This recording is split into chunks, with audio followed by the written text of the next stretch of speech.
Toxic recovery. Trauma recovery.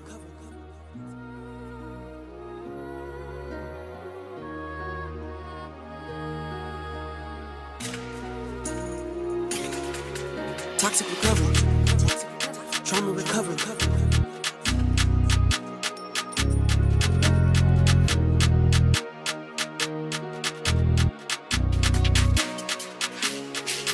Toxic recovery.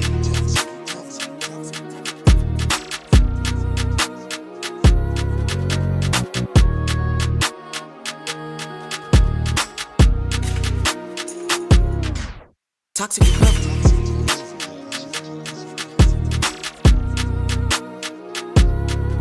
Toxic recovery. Trauma recovery.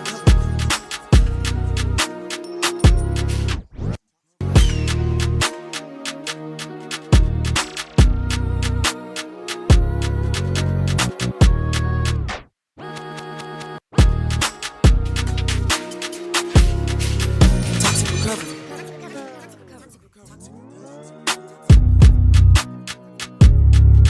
Toxic recovery.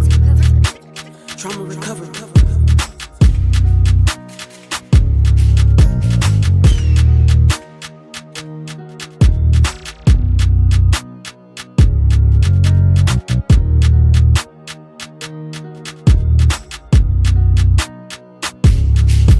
Toxic recovery.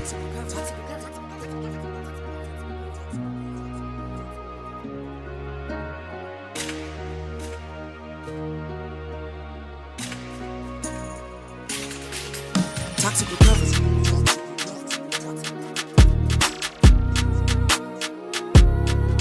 Toxic recovery. Trauma recovery.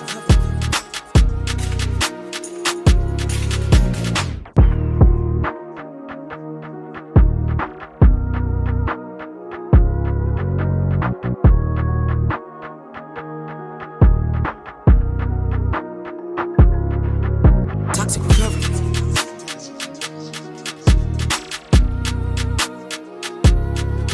Toxic recovery. Trauma recovery.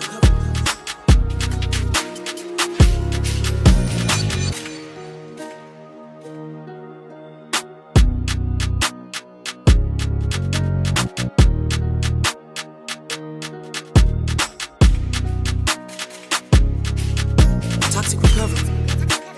Trauma recovery.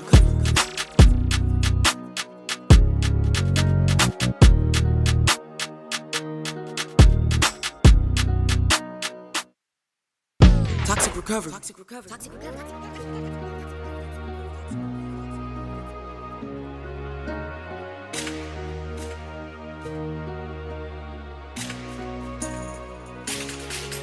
Toxic recovery.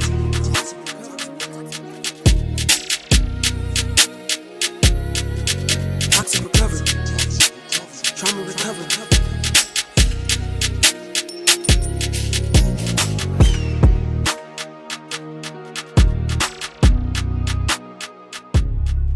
Toxic recovery.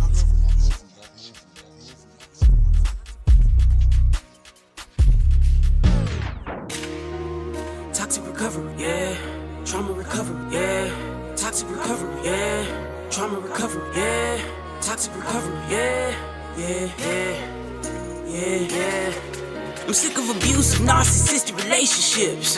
Sick of emotional trips. Sick of the lies that roll off your lips. Play me like some type of script. Gaslight me to keep me in grips. Time to cut ties and quit with the snip. Ready to get on the path of toxic recovery. Trauma recovery, yeah. Toxic recovery, yeah. Trauma recovery, yeah. Toxic recovery, yeah. You said it was love and all of your above, but you wanna suffer, yeah. Trauma recovery, yeah. Toxic recovery, yeah. Trauma recovery, yeah. Trauma recovery, yeah. Trauma recovery, yeah. Trauma recovery, yeah. You said it was love and all of your above, but you wanna suffer. Trauma recovery, yeah. Trauma recovery. Toxic recovery. Trauma recovery. Toxic recovery. Toxic recovery. Toxic recovery. Yeah.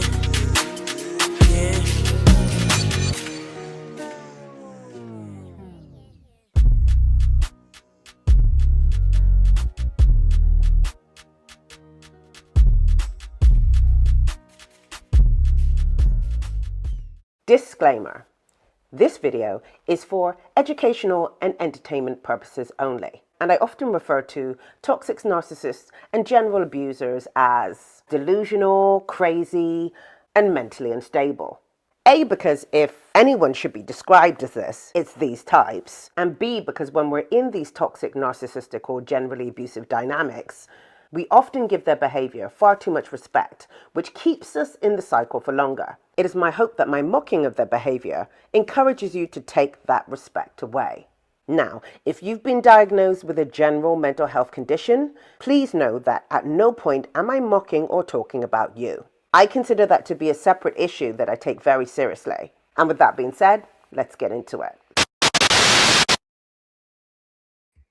Hey. Hi, guys. Okay, so today we are going to be talking about Michael Jackson and his allegations. Sorry, I've got a headache, a really bad one, so I'm just going to battle through and hope that it stops hurting. All right, so we're going to be talking about his allegations and the typical behaviors of a child predator. Now, am I saying that Michael Jackson is a child predator? I'm saying that I have questions. And what we're going to do is we're going to kind of like look at it. Of course, this is all alleged. This is all my opinion, by the way. All my opinion. I'm not saying any of this is fact. It is all my opinion. We're just talking about it, comparing all points of view, right? Because I feel like we talk about the allegations in isolation. It's like, okay, this is what they say happened, but then we're not talking about it in comparison to what the typical everyday predator does or doesn't do. So how are we determining whether it is likely that he did or didn't do it? You know what I mean? So anyway, let's just keep going. Let's get into it. Chelsea, hi, lovely to meet you. I hope, look, if you're a fan, please go easy on me. Let's keep it respectful. If I go in any sort of direction that you don't like, I'm going to do for and against anyway. So we're going to hear from people who are for Michael. We're going to hear from people who are against Michael. I have my own opinion, which I'm going to save. Well, I think if you've subscribed to me, then you already know what my opinion is, but I'm going to save that till the end. Let's get into it. Anyway. Latest accusations, latest allegations are here. Here's what they're saying happened. Siblings Edward, Dominic, Four adult siblings, Edward, Dominic, Marie Nicole, and Aldo Casio, have filed a federal lawsuit in Los Angeles against the estate of the late Michael Jackson and related companies. They claim that Jackson essayed them as children and trafficked them for sexual purposes starting when they were just 7 or 8 years old. According to the complaint, Jackson used his fame, money, and influence to win their trust, showering them with gifts and attention before isolating them from adults and exploiting them. Jackson was introduced to this family back in the 80s by way of these children's father, Frank Casio Sr., who worked at a luxury hotel that Michael Jackson frequented. In an old article, it says that Michael viewed the Casios as his second family, and that Michael would frequently go to the Casios' residence for dinners and long talks around the kitchen counter. The Casio family said that Michael would celebrate Christmas with them, and that even after he had his own children, they were still a big part of Michael's life. They say that they were even there for the birth of his children. The siblings are alleging that the abuse took place for more than a decade and occurred in multiple locations around the world. These included Neverland Ranch, their own family home in New Jersey when Jackson stayed there, and the homes of other celebrities such as Elizabeth Taylor's property in Switzerland and Elton John's home in the UK. They're claiming that Jackson's associates helped cover up the abuse, and the complaint also claims he gave them drugs, alcohol, exposed them to videos that were illicit, and used psychological manipulation to keep them silent. In addition to the lawsuit's claims of abuse and trafficking, the lawsuit also alleges negligence, fraud, and intentional infliction of emotional distress. The siblings are seeking around $200 million in damages and want to invalidate a previous settlement that paid each sibling roughly $690,000 per year for 5 years. They're saying that that settlement was coerced and inadequate. The legal action is therefore both a bid for financial compensation and an attempt to hold Jackson's estate accountable for the alleged wrongdoing. Wait, so they had a settlement before. So they accepted a settlement before. Not even so much they accepted. I've said that in the wrong way. There was a settlement before for $600,000 $1,000 a year, which is pocket change to Michael, let's face it. Let's keep going. Including enabling or covering up the abuse against these children. A hearing on this settlement matter is scheduled for March 5th, 2026. Michael Jackson's estate has strongly denied these allegations, calling the lawsuit, quote, a desperate money grab, with the estate's attorney Marty Singer noting that the family had previously defended Michael Jackson publicly in interviews and books for years. What are your guys' thoughts on all of this? Let me know in the comments. All that previous stuff doesn't really matter. Coercion is involved in that. I'm saying if he did do it, so what if he publicly defended him? That's what they are manipulated into doing. This is classic abuse dynamic, right? If you're trauma bonded in a relationship, you'll defend the person who's abusing you. Does that mean they weren't abusing you? You know what I mean? If we look at it from that point of view, the fact that the family came out and were praising him doesn't actually mean anything. It's neither here nor there. When it comes to this type of situation, we can't go by what even the targets of the abuse are saying about the person and when they said it. Do you know what I mean? In a good way. We can't look at that and be like, well, you said that, so that means it doesn't mean anything. It means that they were probably manipulated at the time, if it happened. That's that. I'm not saying it did happen. I'm saying if it did happen, that argument is neither here nor there. Let's see what you guys are saying. I can't even see my headache, the glasses. It's a mess today. Let's keep going. Okay, I'm open to hearing all the perspectives, even though I think he was innocent. Okay, cool. I started looking into the allegation 2019. I would recommend watching Neverland. It's 5 hours. I watched it already. On the allegations, very well documented. It's 5 hour documentary on the allegations, very well done. That's true. Yeah, I watched the what's that, Neverland? Was that Wade Rodson and something Safe Check? I can never remember his first name, but if you follow me, that's no surprise. But oh god, my head. Yeah, in that situation, I did a video years and years ago when that came out, talking about how the media, and I didn't understand anything about the teams and media and how they influence and, you know, do things. At the time, I didn't really have a clear understanding of how that worked and how media is literally just propaganda for pushing the narrative that they want pushed. But anyway, we won't get into that. I didn't know much about all of that stuff, but I was like, well, you know, there's the Harvey Weinstein situation happening right now, and it's all very suspicious. So I wasn't on board. I was thinking that Michael at the time, and I did a video about it, I was thinking he's innocent. I don't think that, you know, this allegation's right. And I looked into the other cases, and, you know, there was a whole Chandler situation and the father being this and liar, and I listened to all the recordings of the father saying X, Y, and Z, and I was like, you know what, I think this is all kind of like just these are lies. We've since had a change of opinion. But we're gonna keep going with this, right? Not Leaving Neverland. Oh, another one. Okay, I will check that out. Oh, I wish you told me before this. I would have checked it out before this video. But anyway, let's just keep going. So this is what they're saying happened. As adults now, they are saying this happened, that happened. We basically want more money. We had a settlement before, but that, whatever.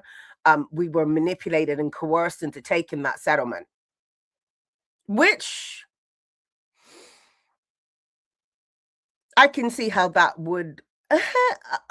If we're talking about your children, though,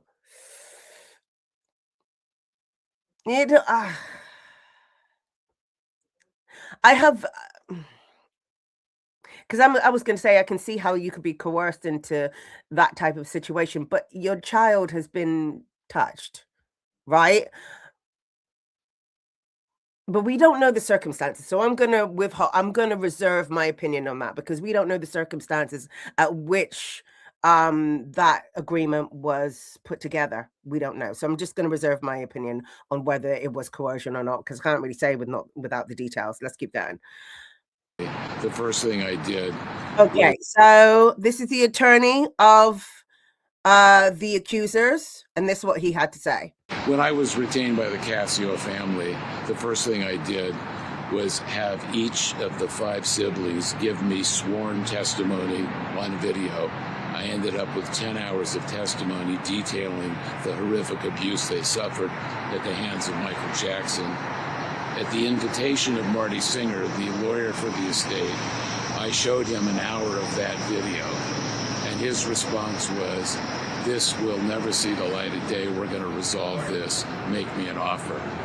I made an offer, and instead of him honoring his word, he took that and went public and accused me of extortion as a defense to addressing the actual crimes that were committed. Are you planning to make any of these videos or these recordings public? Well, I think So basically, they set him up. They basically said, "Oh yeah, no, this isn't gonna see the light of day. We get it. We don't want any smoke." Basically, is what they said to this guy. And then, how much do you want for this to go away? He says a number, and then they flipped it and said, "Well, you're trying to extort me." Let's keep going. I would rather use these videos, if necessary, with either the arbitrator or the court, depending on where this case proceeds. Understood. Are you planning to submit it to the court anytime soon? No time soon, probably in connection with an actual hearing whenever it happens. Understood. And the Casio family, they signed an agreement in 2020. When were these recordings taken? 2024. 2024. Understood. By the way, the recordings were taken in 2024 after a lawyer for the estate said that they should go back to the estate and address what they got and what they should have gotten back in 2020. Are you able to unpack at all what is said in these videos? I understand it must be. So basically, somebody said to them, "Look, you've been ripped off. You should have got more money than that. You were entitled to X, Y, and Z. This is why." Okay, let's keep going. Very sensitive. But is there any way you could? I find it's funny to just think about it like that. It's like, you should have got more money for the molestation of your children. But let's just keep going. Shed some light on just some of the revealing details that they claim in these videos? Well, if I reveal what's in the videos, I'll be a defendant in the next lawsuit filed by the estate. That's why I'm going to reveal them at the proper time with either court or arbitrator permission. Okay. You said that you gave over 1 hour of this footage to the Michael Jackson estate. Do you Right. plan on giving any more? I'll show it to them whenever they want to see it. I didn't give it to them. I showed it to them. Yeah, understood.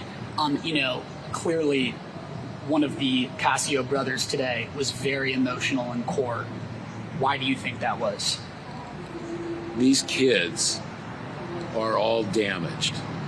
One of the children in particular is severely damaged over what happened to him. And it's only compounded by these ridiculous court proceedings where the estate publicly claims that he's lying.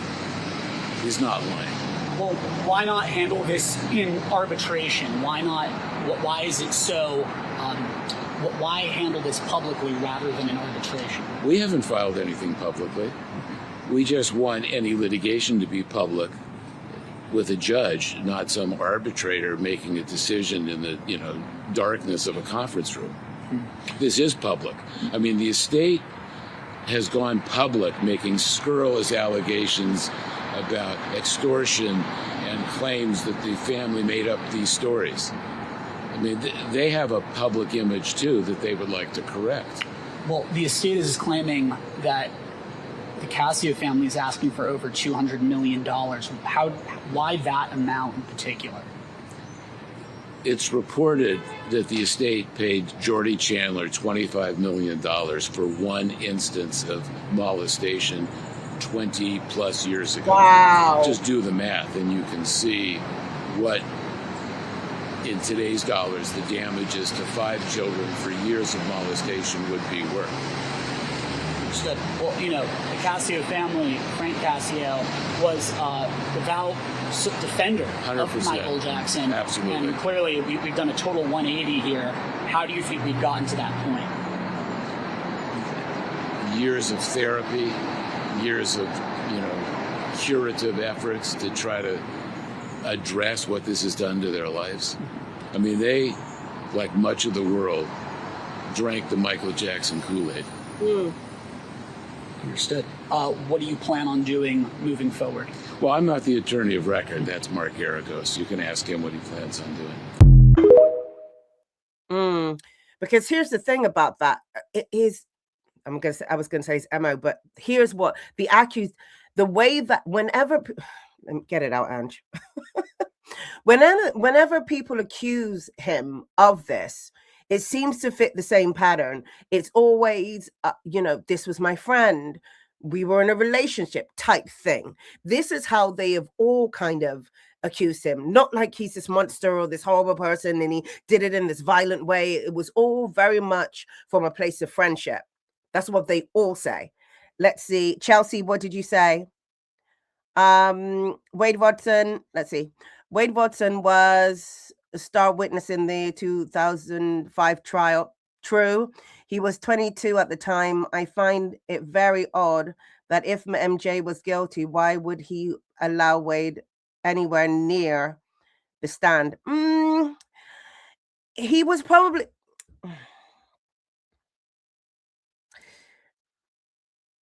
Here's the thing, though. If let's just assume he is guilty and he put him on the stand, that would be the type of thing that a highly narcissistic / psychopathic person would do. Not to give him a diagnosis, but I'm just saying, like, a highly narcissistic person would do something like that because they believe their own lies. Like, they didn't do it. It wasn't a thing. So go on the stand and tell them that I didn't do it. Right?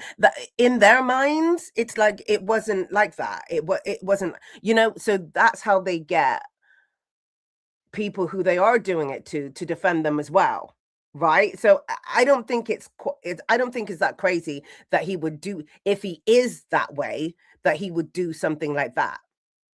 Right? Because it takes a certain amount of dysfunction for you to be that way and then operate in the way that Michael operates, if he is that way. Do you know what I mean? Talking about the children and saving the world. And he's the biggest humanitarian on the planet, right? So then turn around and do something like that. There's obviously a disconnect. If that is what he's done.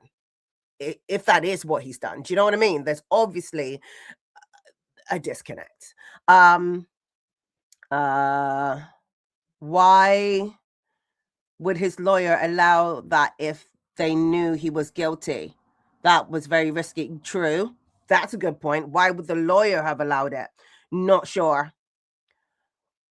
Wade was asked explicit questions about whether he was abused. Yeah, he was. That is true. But I need to look into the Cassie situation.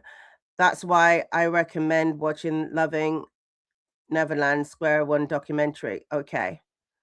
I'm interested to know why you changed your mind. Okay, I changed my mind about the way, because I didn't change my mind about Wade Rodson in that situation, because I felt, to me, that credibility was lost when they came out and said that they released the movie, the documentary, and they said they were only doing it to raise awareness, and that's all they wanted to do it for, because they just wanted to connect to victims. And this is what they were saying, right, publicly to everybody. Then turns out they were suing the estate, and they were basically trying to get public view on side in order to sway the estate, sway the judges into taking their accusations more seriously in court, right? So I'm just like, but I thought you weren't doing it for any money. Like, they explicitly said they weren't doing it for anything apart from raising awareness and protecting victims and all of this stuff. And then I find out you're suing the estate for millions. What is going on? So from that point on, I was like, side eye. Also, I watched Leaving Neverland and was like, I don't know. So I basically didn't believe them after that.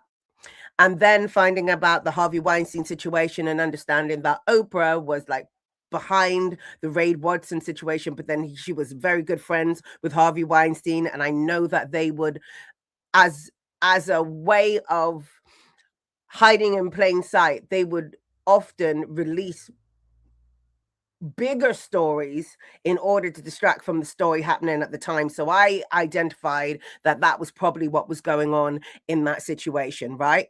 However, I feel like two things can be true. At this stage in the game, that was years ago. This stage of the game, with everything I know and everything I know about how powerful people operate, how they manipulate in media and all of that stuff, I'm like, yeah, two things can be true. They could have been lying, and he could also be a diddler. Do you know what I mean? Like, he could also be a fiddler. That one doesn't cancel out the other. So this is where I am with it now. I'm kind of like, you these accusations keep coming up, and you keep giving people money. You said the first time that you wish you never did that because, you know, it tainted your name. Fair. Okay, fine. But then you're doing it with these guys, and we never even knew about it. The only reason why we know about it is because they're like, no, we didn't get enough money. Run it back. Let's do this again. Do you know what I mean? So I'm just like, how many people did you pay off exactly? Exactly. I thought the first time was a mistake.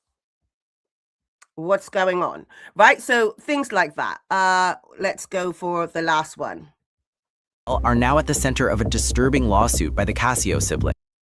Newly revealed photos involving Michael Jackson, published by the Daily Mail, are now at the center of a disturbing lawsuit by the Casio siblings. One image shows a young boy appearing visibly distressed in Jackson's arms. Now 45, Dominic says revisiting it is deeply unsettling, adding, "I can see the fear and confusion of what I was living." The lawsuit alleges years of abuse, while Jackson's estate denies the claims, calling them a money-driven attack. Right. So everybody's calling it a money-driven attack, but that's what every high-profile person says, don't they? When they're accused of something like this, it's like, it's a money grab. They're accusing me. I didn't do anything, you know, and all of that stuff. But, you know, how many people are doing this money grab at this point in time and saying pretty much the same thing? And the way in which he operates is like he goes into the family home. Like, this wasn't the first family home that he went into and treated it like theirs. Now, with someone of such high profile like Michael, it would be easy for him to sway the power, well, not even sway the power dynamic. As soon as he walks in, the power dynamic is in his favor. Right? He's the pop star, and oh my gosh, he's come to our humble home and he just wants to eat with us because he's just a kid. And then he starts crossing boundaries, right? Because what are you doing? Okay, he says he's a child. He feels like a child and he hangs out with children and he sleeps in bed with them. No, it's inappropriate. That's inappropriate. It doesn't matter, right? It doesn't matter how much of a child you think that you are. It doesn't matter. It's a cross. It's a cross. It's a cross. So if we're talking about it from a practical point of view, not the, oh, this is Michael Jackson and whoa, he's the most famous guy alive. If we're just looking at it as a man, which we should be, because if we're not looking at it like that, then we are drinking the Michael Jackson Kool-Aid. And that is not in regards to him being innocent or guilty. I just mean drinking the Michael Jackson Kool-Aid as in, oh my gosh, it's Michael. We need to just look at it as any other man coming into this situation and then look at his behavior. First of all, typically a predator is going to target single parents who, you know what I mean, who are struggling in some way, financially usually, or don't have family support. A, B, or they're going to target dysfunctional families. Jordan Chandler was a dysfunctional family, right? These guys, I don't know, were they, I think they were a whole family together. I don't know what the dynamic was, but these are the people that they target because they know that they've got some sort of in, just as a standard. However, with this being Michael, he's got a bit more power in his favor to go in to fully fledged formed families because he's Michael Jackson, right? So we've got to take that into consideration. But they don't just target anybody. They target the dysfunctional families, they target the single parent families, and they target the troubled kids. Okay, because they know that if it does come out, then we can just say that they're a troubled kid and they're making trouble. They're doing stuff, right? They've got to have some already set up alibi. Now, he's got an already set up alibi because he's Michael Jackson and they're fleecing him for money, right? Why does he come into the home? Why does he spend Christmas with the family? Why is he doing all of that? He's Michael Jackson. Why does he have the time? Why is he doing all of that? Is it because he's just a kid, or is it because he's grooming the entire family? Because that's what you would do. Lavish gifts, love bombing, all of that. This is all grooming behavior. This is all a way of building trust with the parents. Why? So he can have more access to the kids.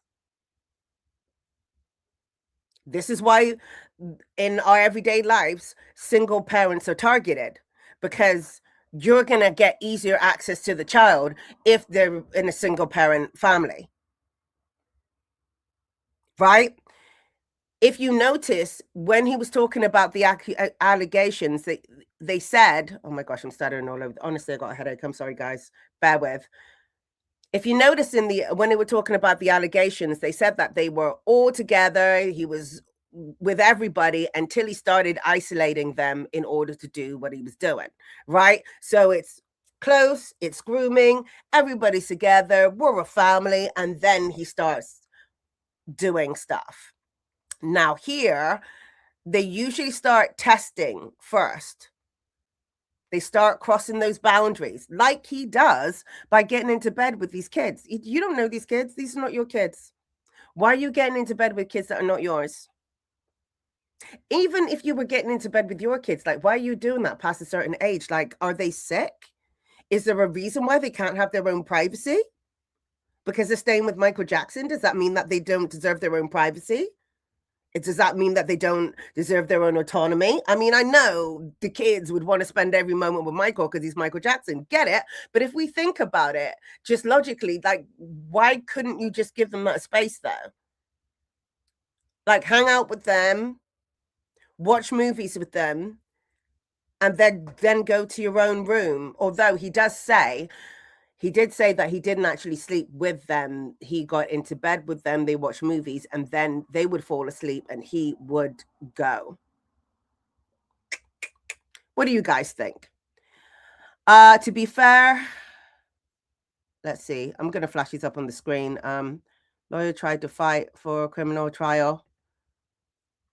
His lawyers tried to fight for a criminal trial first and was denied multiple times by the judge. If they allowed the civil trial to come first, they would get access to his evidence. Oh, okay. Didn't know that. I didn't know that they went for a criminal trial first. Are you talking about Wade Rodson and Safe Chuck? Let me know.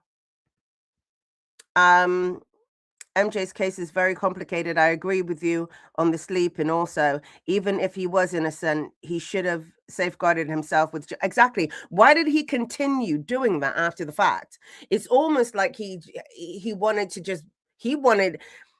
this kind of indicates to me that he's got this attitude of, I'm going to do what I want to do and I don't really care, which completely contradicts from the I'm Michael and I just want to make sure that everybody's comfortable and everybody's happy. I think that's a bit of a contradiction. What do you guys think? I think that's a bit of a contradiction, a little bit. No, the Chandler 1990. Okay, they went for criminal.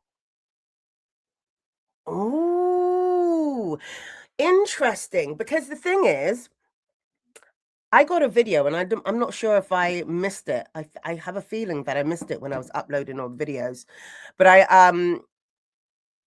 one of the videos was talking about Michael Jackson's handler at the time and how he manipulated the situation with the Geordie situation. But anyway, because they all have handlers, right? You got to understand. That's what we're dealing with. They're spreading misinformation throughout the media all the time in order to defend themselves from this sort of thing. So, to be fair, I also don't think it's fair to compare MJ to an ordinary man because he wasn't his It wasn't his beginning life was very different to an ordinary person. You're right. You're right.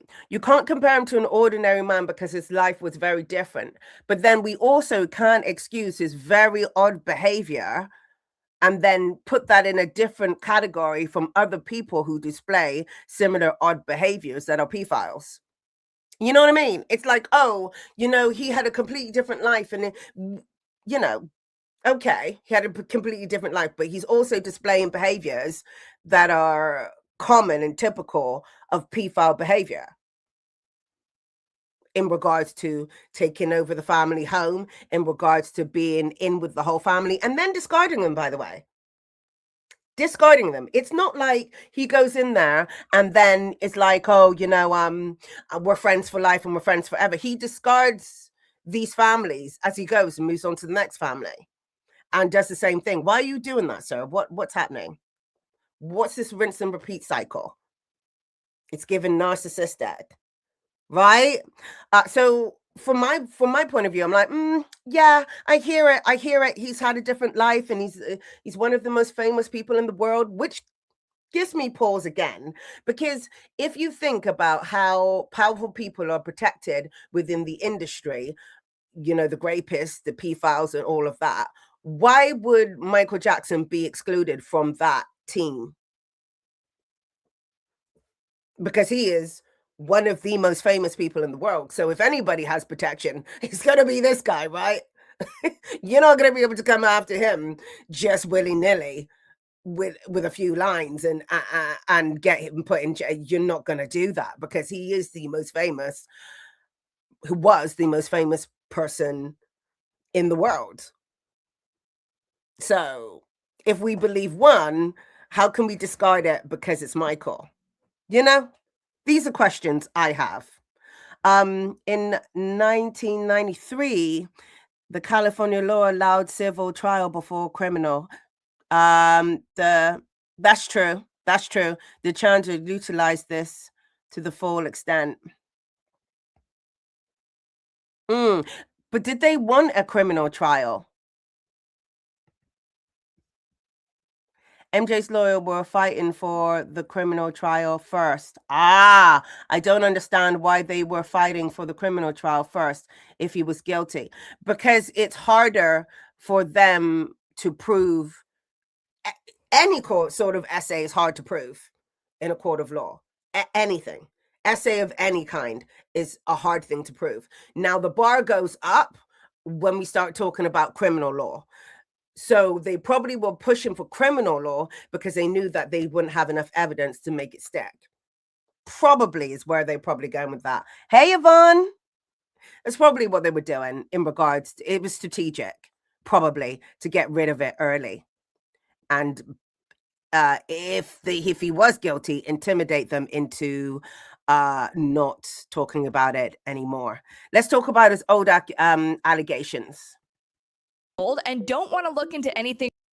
It appears people still believe everything they've been told and don't want to look into anything for themselves, but that's okay, because I've done all the work for them. Each topic I cover will be a multi-part video, so make sure you're coming back to get the full story. So let's throw it back to the 90s, where the first allegations against Michael Jackson came about. The first round of SA allegations were made in 1993 by Jordan and Evan Chandler, and here's the full timeline that led to that. Michael Jackson met Jordan Chandler in May 1992 after his car broke down in Los Angeles. He visited a nearby car rental agency named Rent-A-Wreck. This agency was owned by a man named David Schwartz. When David met Michael, he contacted his wife June Chandler, asking her to bring her son Jordan to meet Michael since Jordan was a huge fan. David also offered Michael a free rental car if Michael took down their number and called Jordan at a later time. Michael accepted David's offer and contacted Jordan a few days later. Between the initial meeting in May of 1992 and mid-1993, Michael kept in contact with Jordan and his mother June, as he developed a friendship with the whole Schwartz-Chandler family. June, Jordan's mother, says Michael called roughly 8 to 10 times over this period and that she was always present for each and every phone call. As Michael Jackson's friendship with this family grew, they began visiting him at Neverland. During their first visit to Neverland, Michael took Jordan, Jordan's half-sister Lily, and their mother June. Question, why? Why does Michael have the why? Why is he doing all of that in the first place? He's Michael Jackson. Doesn't have any famous friends, children that he can hang out with. Why are you accosting families off the street? Now, I understand on one hand, you're like, because he's such a lovely guy, but then what? Really? Really? Because we're going to have to talk about this lovely guy syndrome that you're talking about. I've got some other things in my back pocket. Hang on. Let's keep going.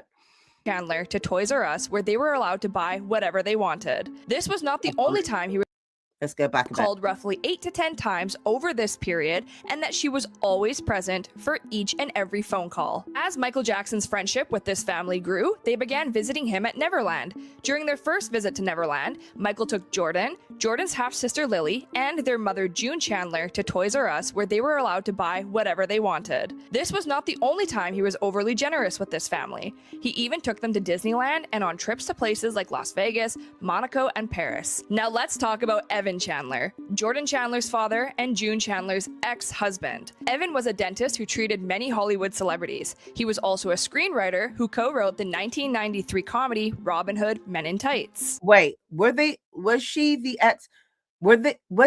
ex-husband when this happened? Because that would make her a single parent kind of thing. And they do talk about how he took the mother and the child, not the father, on these trips. Questionable. A full year after Michael met Jordan and June Chandler, Evan Chandler met Michael on May 20th, 1993, after hearing about how much time his ex-wife and son was spending with him. It's important to note before we move on that Jordan reportedly had limited visitation with Evan, and that Evan was not very involved in Jordan Chandler's life until Michael's involvement with June and Jordan came about. On May Pause. So yes, in answer to my question, she was a single parent. Profile much? Okay, let's keep going. May 21st, the day after Michael Jackson and Evan Chandler first met, Michael reportedly invited Evan to his Century City condo in Los Angeles. Evan then reportedly invited Michael Jackson to spend the weekend of May 22nd and 23rd at his home with Jordan and Evan's side of the family. On May 25th, 1993, suddenly a story was sold to the National Enquirer about Michael Jackson's secret family. The story was speculated to have been sold by someone from Evan's side of the family, despite Evan's brother, Ray Chandler, saying it was likely one of June Chandler's closest friends' sister who sold the story, even though for a full year, nothing like this had been in the press until Evan Chandler was suddenly involved. Right. Okay. So Evan Chandler's a bad guy. He's like Mr. Domestic. They had a horrible relationship anyway. So there's that. Evan Chandler being exploitative in that situation is not surprising, considering he's a bad character. Does that mean it didn't happen with Jordan? Does that mean it didn't happen with Jordan? Does that mean it didn't happen? How many historical abuses in the US music industry come out now? A lot of the parents, let me flash this up. Sorry, guys, I'm just reading. A lot of the parents should off between arrested, been arrested, in my opinion. I'll say a lot of the parents should have been arrested as well. I get your point, because I'm just like, okay, he's been accused. I've always had this kind of opinion. I'm like, he's been accused, okay, but my child's not staying there. And okay, he didn't do it, but you're not staying over at Michael's house. I don't care how famous he is. You're not doing it. Like, I believe you, Michael, but my kid's not coming. That's my opinion. The allegations surrounding the luxury and the importance of his team and security, that will always with Michael. And here's the thing, if the team and his family were always with Michael, why is he being saved by a random family on the street? Because his car broke down. Chelsea is the question. Isn't that odd? Angelina, we will never know the truth. Lies and false allegations. True, true. We're just speculating here. We're not, I'm not saying he is guilty, although in my opinion, whatever. We're just speculating. We're just tossing it up, seeing what sticks, just thinking about it from both sides, I guess. Jackson's legacy, just scandal upon scandals. That keeps the scandal upon scandals that keeps giving. Yeah, because we're going to get into it about the LaToya situation, because what LaToya said back in the day is actually ringing true to what it was being revealed now, and we're going to get to that, because everybody was like, "Oh no, LaToya, she's just doing this thing because of about that." Well, we're going to get into that, but the thing is, as well, it's not just about these allegations for me. The Square documentary investigates very well. The one, I'm going to check that out. I'm going to check out that documentary. I'm going to flash it up on screen for anybody else that wants to check out that documentary as well. It's not just the allegations, see. For me, it's always also about his circle, because I remember, this was another reason why I kind of decided that maybe Michael did do it. Maybe, because I remember Michael talking about how he was such good friends with Trump. Now, this was, we're going to call him Donald, because I don't want it to be flagged up because I'm talking politics, which I'm not. But anyway, we're going to call him Donald. He was always talking about how he was really good friends with Donald and how Donald was such a great guy. Now, this is before he was president the first time, right? This is before anything like that. And I remember thinking, you know, there was bad stuff coming out about Donald, but just kind of like in passing, him being a little bit of a this and a little bit of a that. And I remember thinking, well, Michael really likes him. Him and Michael are really good friends, so he can't be that bad. Right? Is what I was thinking. But I guess check this out. Check this out. Because I found this afterwards, just the other day, because I thought, how am I going to talk about how close they were when I don't actually have any information? Thankfully, this person did a video describing their relationship. So let's get into it. Kids for taking their game. In that time, Michael Jackson pissed off Donald Trump's kids for taking their game. In the late 80s, Jackson and Trump became friendly, and along with spending time at his resort in Palm Beach, Michael lived next door to Donald and his family at Trump Towers. Jackson was the only person to have an open invitation to the family triplex, and he'd often come over, not for Donald and his wife Ivana, but their children Donald Jr., Ivanka, and Eric. Michael literally lived next door to us for like a couple of years in Trump Tower. Like I used to play Nintendo with Michael Jackson growing up as a kid. Nintendo, Mario Brothers, Tetris, building a Lego Trump Tower. They'd spend hours hanging out. Now, Ivana made clear, although Jackson was 30 at the time and her children were around 12, 8, and 5, there was no funny business. She understood, given his upbringing, that he related to the children more than he did she and her husband. He was like a big kid, basically. I think he never really probably had a childhood. He was pushed into stardom. You know, whoever it was, they just, worked him for so long that, like, honestly, I think like hanging out with us at times was like, he got to be a kid, even if he was, I don't know, in his 30s. You know what I mean? Like, I was 12. Also, Ivana or Nanny were always in close proximity. But imagine being able to flex on the playground that this past weekend you spent X amount of hours playing Mario Brothers with the biggest star in the entire world. The casual name drop of, oh yeah, me and Michael Jackson aren't really cool right now. This past weekend we were playing the new Teenage Mutant Ninja Turtles game, and he loved it so much that my dad offered it to him, and he took it. I remember I got pissed at Michael one time because I was playing with my brother and him, and we got like Teenage Mutant Ninja Turtles. And again, my parents made us work for stuff that we wanted. Again, we lived in Trump Tower, but like if we wanted something like, here's the goal, you got to go work for it, you'll get it. And so, Michael's like, this is peak Michael, and it was like, he loved the Teenage Mutant Ninja Turtles Nintendo game that we were playing. And my dad's like, oh yeah, you should just take it. I'm like, what? Like it's Michael Jackson. He can call someone at Nintendo. They'll send it to him. And he was like, oh yeah, that's great. I'll take it. I'm like, Motherfucker took my Nintendo game. I was like, this is bullshit. Michael even attended Ivanka's school performance of the Nutcracker, and some of her fellow ballerinas wanted to add a white glove to their costume to honor the King of Pop, but the teacher wasn't having that. So yeah, the family were familiar during his time at Trump Towers. Donald Trump actually being one of the only celebrities to publicly defend Michael during the SA scandals of 1993 and 2003, as well as Ivana Trump. And to my real ones that completed this video, comment this emoji for the King of Pop being a multimillionaire on a budget. I'm saying Dallas. Okay, them defending, and here's the other thing. Like I said, pedophiles know who to target. Just because they're hanging out with your kid and didn't touch your kid doesn't mean he doesn't touch kids.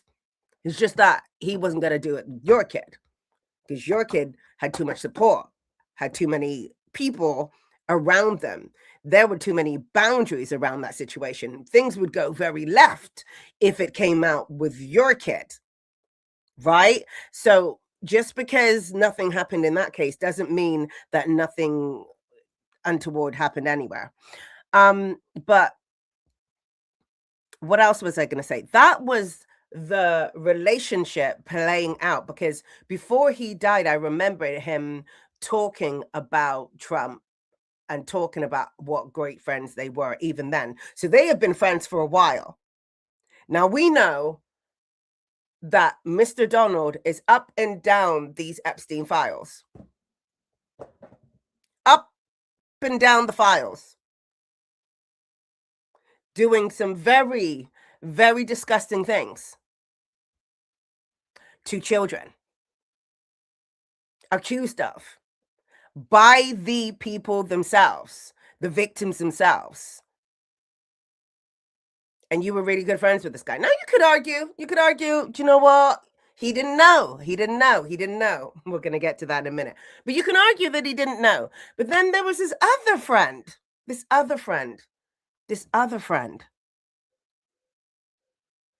Chris Tucker. That was another very good friend of his. He raved about, who is also up and down these Epstein files. What are we doing? These are very good friends of yours. Like that. He said himself out of his own mouth. Both of them? But you're not involved. Birds of a feather. Lay down with dogs.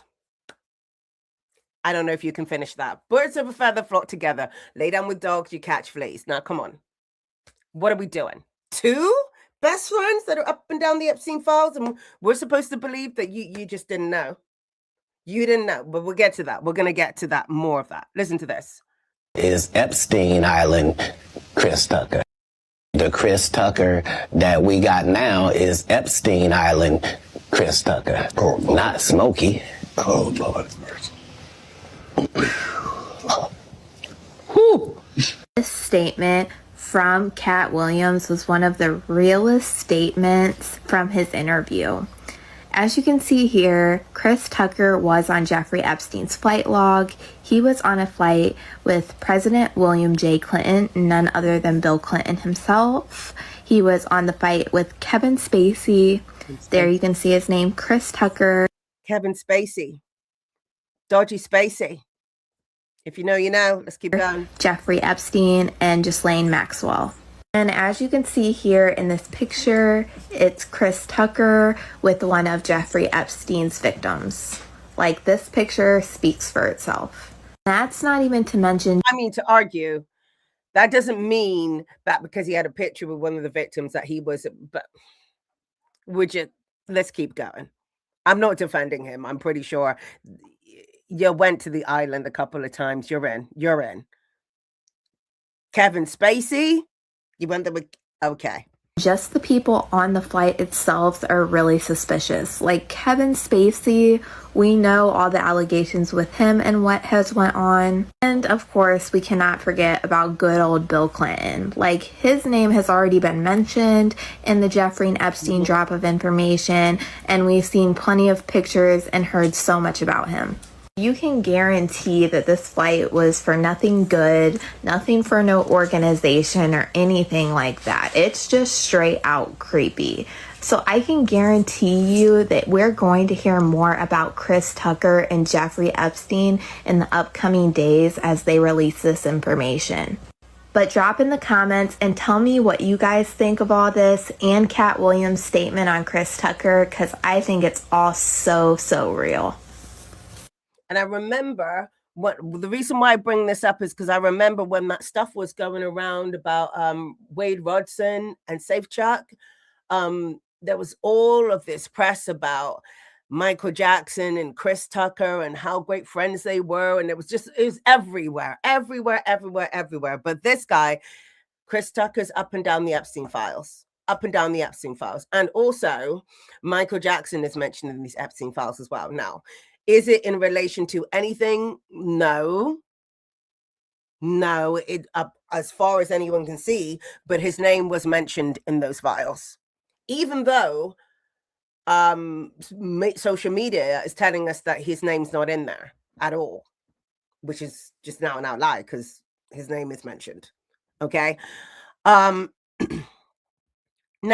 let's talk about LaToya.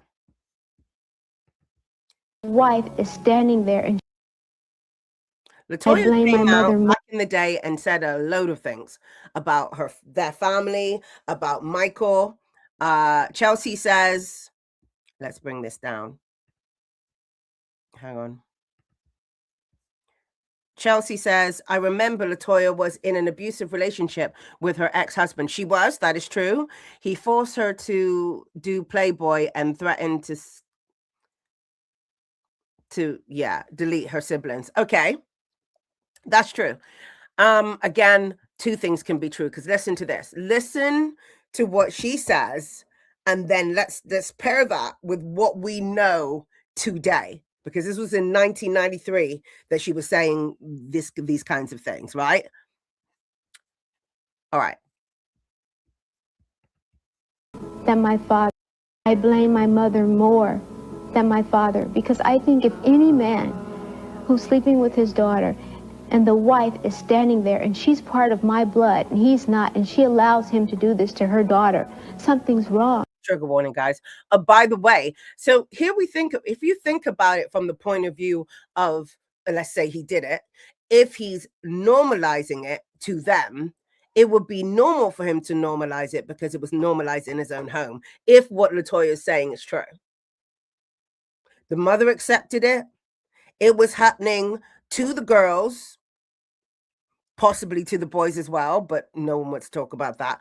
This is all LaToya said, just the girls. I don't think she mentions the boys. But some sort of SCSA was happening in that home, which means it was already more normalized. The sons usually in any kind of dysfunctional relationship reflect the father's behavior. Okay, they grow up to reflect that. If the father is violent, they then start, maybe even if they don't physically mistreat their partner, because in today's day and age, it's not acceptable for you to be doing that, right? They will in some way, emotionally, psychologically, or something. There will be some type of dysfunction happening as a result of what they were raised watching. Now, if the father did it to him, then it would be even more normalized, which would explain why he approached it by normalizing the whole situation, by saying, if it did happen, by saying that we're in love, we're a family, we love each other, this is what people do and we love each other, that sort of thing. That is how all the people who have accused him have said that he operates. Now, is it true? We don't know. But that's how people who have accused him have said that he operates. Let's keep going. Something's wrong with the man. How could she stay with him like that? This is her daughter. Leave him, like my sister asked, leave him, do something, go somewhere. But she chose not to. She chose to stay right there and watch him do that. Why, I don't know. I'm sure there are a lot of reasons. Perhaps she would prefer to see him with the daughters than another lady on the street. I don't know. You got to understand, those days, you couldn't just get up and leave. It was harder for women to get up and leave in those situations. Not excusing her behavior. I'm just kind of giving a little bit more context to something that, these days, there are less restraints in regards to leaving the family home. Again, not defending. I'm just looking at it from different points of views. Now, other things that were said. First, before we get into that, our private community, our last training was all about becoming love bomb proof. We teach you how love bombing affects the brain and how you can reduce the effects of that, right? So you can maneuver when you're dating and kind of stay out of the love bombing situation. That is the latest training that was delivered in our private community. The replay will be up this week. Come and join us. £5.99 per month. Okay. You also get daily affirmations, practical therapeutic challenges to do. The challenge we're doing at the moment is helping you to kind of like start to rebuild self-discipline after a toxic dynamic of any kind. You'll also get tips on how to avoid toxic situations, hence the becoming love bomb proof, live lessons, regular live lessons, social activities, all of the things. All the things, come join us, goal setting, all of the stuff helps you level up in life. Let's keep going. Link is in the description box. Okay, here are the things that Toya said back in the day. At that time when she was doing a press run, she was in an abusive relationship. That is true. Here's what she said. Very bad things were happening around her brother. He was surrounded by people exploiting children. I repeat, he was around people who were exploiting children. Donald, Chris, perhaps, Epstein, and that there were sick things going on behind the scenes. 1993, she implied criminal behavior was occurring in his environment. She describes him as a monster and said that she was compelled to speak out. Now, understanding what we understand about the Epstein files and all the people involved, can we put that into context? That doesn't sound so crazy now, does it? A man in power is surrounded by other people who are very, very, very, very sick individuals. Is basically what she was saying. And she was implying that he was part of that. Now, she later retracted that and said that she was just saying this because she was in an abusive relationship and all of that stuff. But you were very close. For made up stuff, it's ringing very true in 2026. Don't you think? Don't you think? I think. It's ringing very true. Let's keep going. Now, this is the thing that I wanted to mention, which to some of you might think, what is the point? What is the point in talking about this? The point in talking about this is about character. What he did to Paul McCartney. Now, if I call him Paul McCarthy, I'm sorry. It just wants to do that sometimes. Paul McCartney. Right. Now, if you've heard that, well, let me just play this and then we'll get into it. One deal and nobody talks. You really think Michael was just a performer? He finessed the whole industry with one deal and nobody talks about this. So here's what happened. Paul McCartney, that Paul McCartney. He taught MJ how music publishing works. How actually owning the songs is where the real money is. Not just record sales, but publishing. Well, MJ listened and he took notes, took all his advice, and then went and spent the Beatles' entire catalog worth $47 million right under Paul McCartney's nose. When McCartney found out, he thought he was joking. But in fact, no, he was not joking. He was being deadass. But here's the real reason why he bought it. Because buried inside that catalog wasn't just their music, it was a massive chunk of black music history. When I read this list, I was shocked. Jackie Wilson, Ray Charles, Percy Sledge, Sly and the Family Stone, damn, and Little Richard, their own mentor, really just did him dirty. When Michael realized that Little Richard's publishing was inside that deal, and for those who don't know, Little Richard, a man who wrote the smash hit Tutti Frutti, the same hit that other white artists covered to get more popularity and sales, only got paid $50. Due to the fact it was acquired by the Beatles, it was only paid $50. And MJ gave it back. He gave back his publishing with no press release and quietly just gave it back. And MJ refused to let that keep happening to black artists on his watch. So let me ask you something. The same media that called this man Wacko Jacko not even once told you that he was the biggest black music publisher in history and was using that power to protect artists that built the culture. Why? And now Sony owns all of it.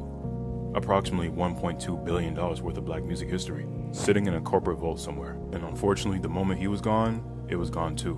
And we all have our theories, but we get what really happened. So the next time someone tries to reduce Michael to a punchline, send him this video. The man wasn't just the king of pop. He was playing a game nobody even knew was being played at the time. I have a different thought on that. Okay, hear me out. So, Paul McCartney told him everything about owning the music, right? And apparently, according to this guy, he bought the catalog so he can give back the rights to the guy who was owed it from before, right? And I'm like, okay, but didn't you do, like, first of all, no, yeah, let me keep on going. Didn't you do a cover, Come Together, that was a direct Beatles cover? Didn't Michael do that? Because when I started getting into the Beatles, I didn't even know. I was like, wait, isn't this the Michael Jackson song? No, it is the Beatles. Okay, Michael Jackson covered it better, I might add, but covered it.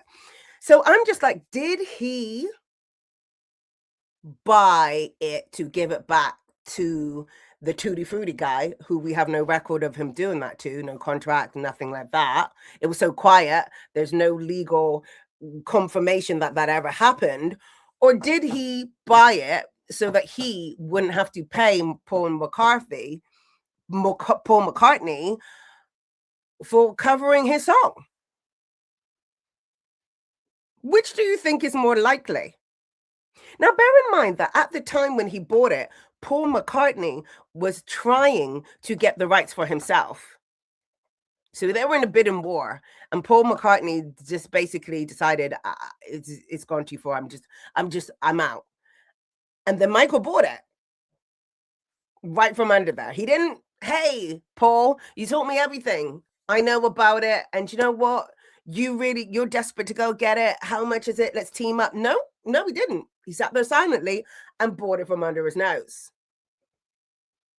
Why do I bring this up? I bring this up because it's about character. It's about character.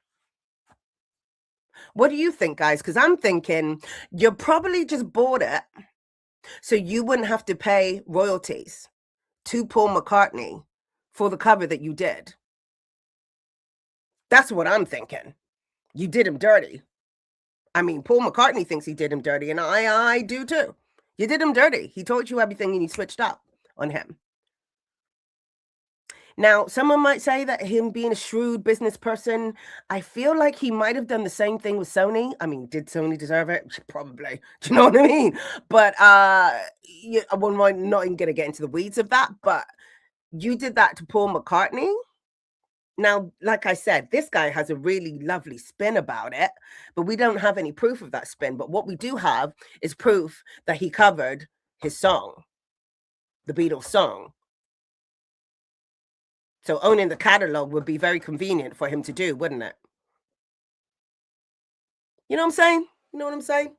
So not only would he earn money off of all the Beatles songs going out at the time and get royalties for that, he would also save the royalties that he would have to paid Paul for on his own song. Guys, let me know your thoughts, but I'm thinking this man ain't so, I mean, you're out here going to Toys R Us with families, random families that you meet, but you can't do right by your good friend that teaches you the game. I think that's a bit of a contradiction, don't you think? And you'll find these kinds of contradictions in these highly narcissistic, abusive types. So again, unrelated, but kind of related. Because aren't you a nice guy? Don't you just want to help the world? Wasn't that your whole stick? Guys, you let me know your thoughts in the comments. I don't know. Let's keep going. So that's the Paul McCartney situation. Side-eye. Massive side-eye. But let's see what the people for are saying, and then let's see what the people against are saying.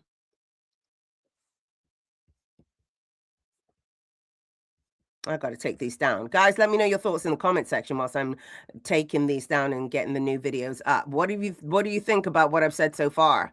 Because these are the types of things that make me give him the side eye. I'm just like, Toya basically said what your gig was. The family, the normalization of massive, we know that there was like physical abuse in the home, but the stuff around. And then we've got Candace Owen even saying stuff, but Candace is the original abuse apologist. I'm sorry for the media. She's the one that's always coming out. What happened to that guy that was one of the victims literally had to get stuff surgically removed from her body, and she was still saying that it was she was making it up, she was lying. It's just ridiculous at this point. Things she says, anyway. I did play her last week because she said something about have recently been sent information regarding Epstein. All right, let's keep going. These are all the people for, because I wanted, wait, huh? These are not even the ones. What am I doing? Have I done this all wrong? I fear I may have done.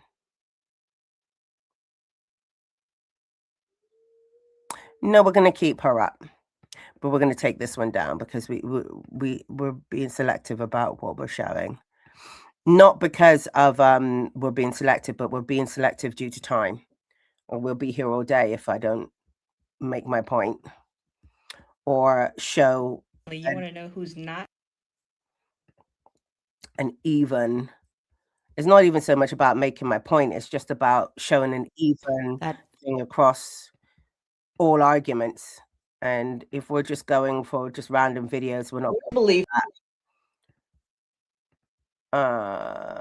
For revolution.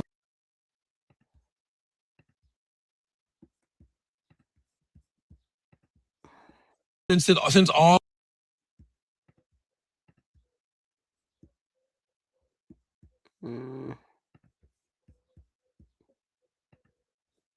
you mean to tell me all this?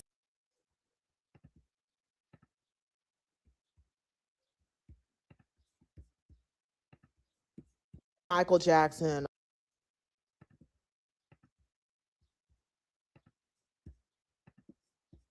All right, let's keep going. Let's go. Start with Candace. Michael Jackson, despite all of those media headlines, we don't remember even that Michael Jackson, despite all of those media headlines and being accused of being a pedophile, he actually won his case.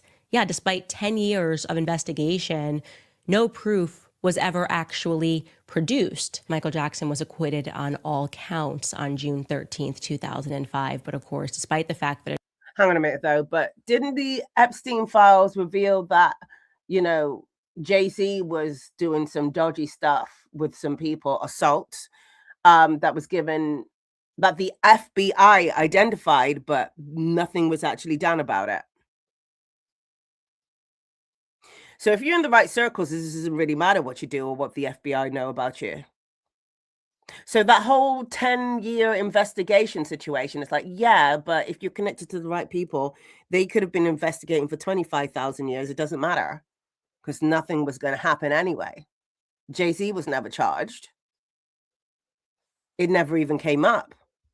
I did a video about that. So what are we talking about? Let's keep going. Jury acquitted him, despite the fact that the pop star had been vindicated in a courtroom. We know that SA is the hardest thing to prove in a court of law. SA in general. Grape, SA, child, SA. Just hardest things to prove in court. Like, what are we doing? The fact that he won doesn't actually mean anything, but let's keep going. it's all about the media. It's all about what the media writes. The media tells you what a person is, irrespective of whether or not they have any evidence of whether the person is, in fact, what they say he is. That's the power of the mainstream media. And you should know a lot about that. She does it all the time. Let's keep going. Michael Jackson himself insisted that he actually was the victim of mother and son con artists, plus a prosecutor who had a vendetta. But a vendetta about what? Michael Jackson went to war with some very powerful people. And I don't know why, but I guess in his will, he wanted to leave everything to those very powerful people. He went after Mottola. Wait a minute. Pause. All right. So hang on a minute. Let me get this right.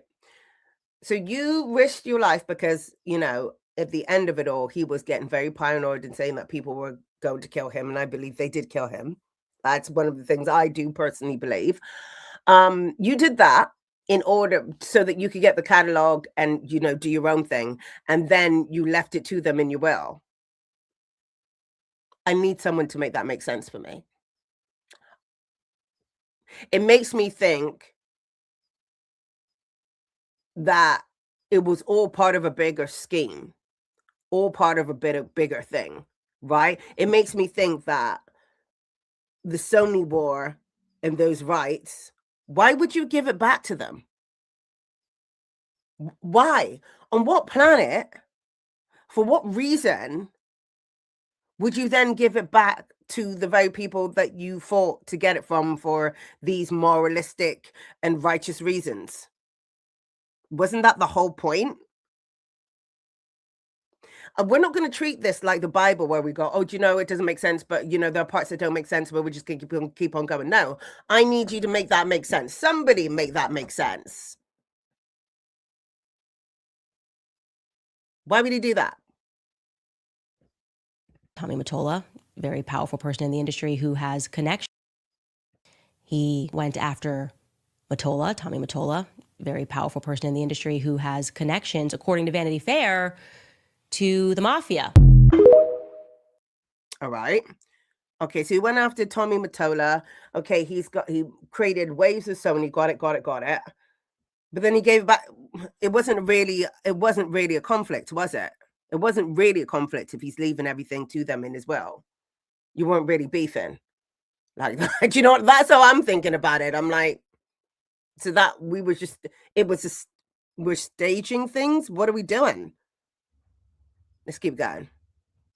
In the Epstein files, and most importantly, you want to know who's not in the Epstein files? Our king.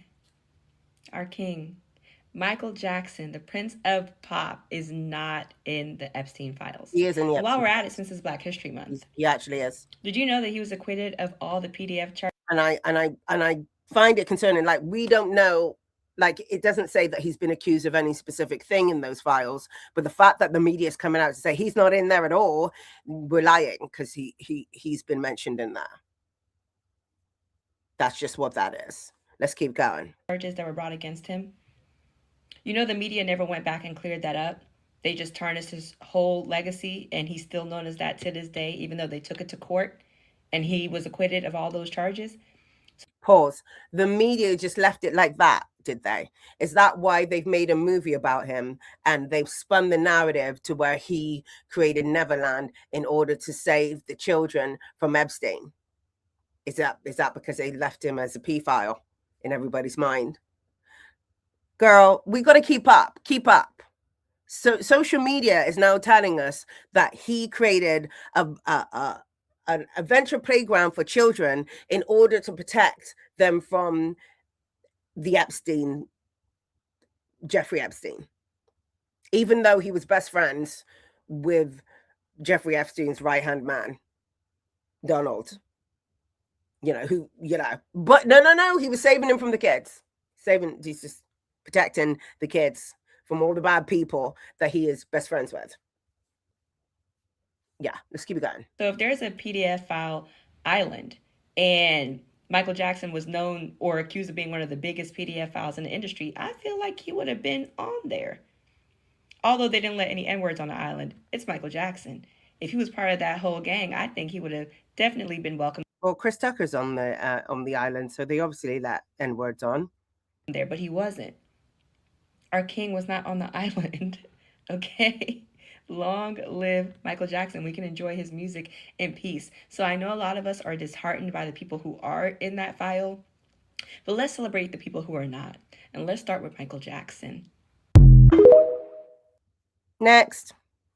Turned 16, he filed a restraining order. Let me know your thoughts in the comment section. Against his dad, because his dad tried to beat him with a weight. What's really... Okay. If you're talking about Jordy, you find out that when he turned 16, he filed a restraining order against his dad because his dad tried to beat him with a weight. What's really going on? Well, certainly, again, like I said, at least it was courageous that his dad made these allegations against Michael Jackson, because this is sickening, it is disgusting, and it's not like his dad drugged him into making this sort of an allegation. Oh my gosh, actually, he did. His father, Dr. Evan Chandler, did in fact drug his child into making the allegation about Michael Jackson. I'm going to read you directly from an article about what Dr. Evan Chandler did. It reads, on August 2nd, 1993, dentist Dr. Evan Chandler was extracting a tooth from his own son, Jordan, when he did something unusual. Under the supervision of an attending anesthesiologist, Dr. Chandler injected his son with a dose of sodium amytal, a barbiturate, although in pop culture it has sometimes incorrectly been called a truth serum. It is not normal to use sodium amytal to pull a tooth. In fact, it is a psychological drug with sedative and hypnotic effects. Oh, totally normal situation to drug your child, to sedate him with a drug that produces hypnotic effects, and then to ask him, did Michael Jackson molest you? To which your drugged and sedated son says yes. That is the actual story about how this allegation came about. And once his son said yes, and he recorded that, Evan Chandler then demanded $20 million privately from Michael Jackson. He didn't go to the cops. He went to a lawyer. He said, I won't make this public if you give me $20 million. If you don't give me $20 million, I'm going to make it public. And Michael Jackson told him to kick rocks, allegedly. And then he had his lawyer go back and say, okay, what about if it's just $1 million? And by the way, at this point, it says that his lawyer was like, hey, man, but like, you know, if your son was molested, maybe go to the cops, right? Like, don't just have me negotiating with the king of pop. Like, you should go to the cops. And he's like, you just keep negotiating. Unbelievably. And during this time, he took his son to a psychiatrist. For sure. For sure, the son is a POS. For sure. The son is not the son. The father is a POS. But does that mean that it didn't happen? He took that information and tried to blackmail, essentially. I wanted another word, but blackmail will do. Michael Jackson. Got it. But does that mean it didn't happen? Does that mean it didn't happen? We know that Chandler's father was a POS. He was abusive. He was all the things. So him taking that information and trying to get money is not out of character for the character that Chandler's father was. Does that mean that it didn't happen, though? How the father responded to the situation is exploitative and sick, but doesn't mean the situation didn't occur. Guys, you let me know your thoughts. And the fact that Jordy had a restraining order against his father really does not disprove that that situation didn't happen. And also, in some ways, it kind of confirms one of the check marks of targeting, which is them coming from a dysfunctional home.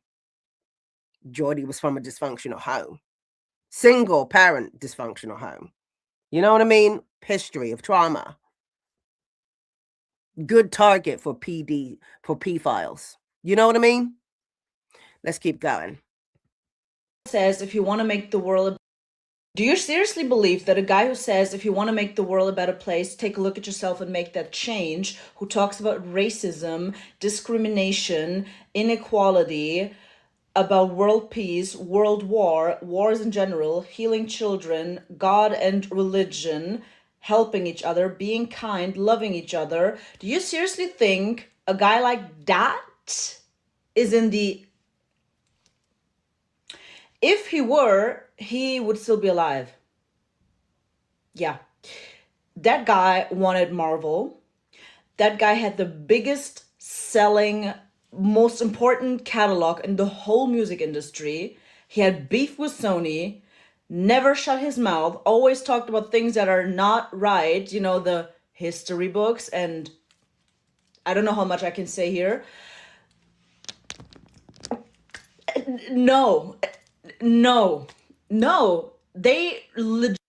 Narcissistic, abusive types talk about all of these things all the time and then turn around and do that dirt.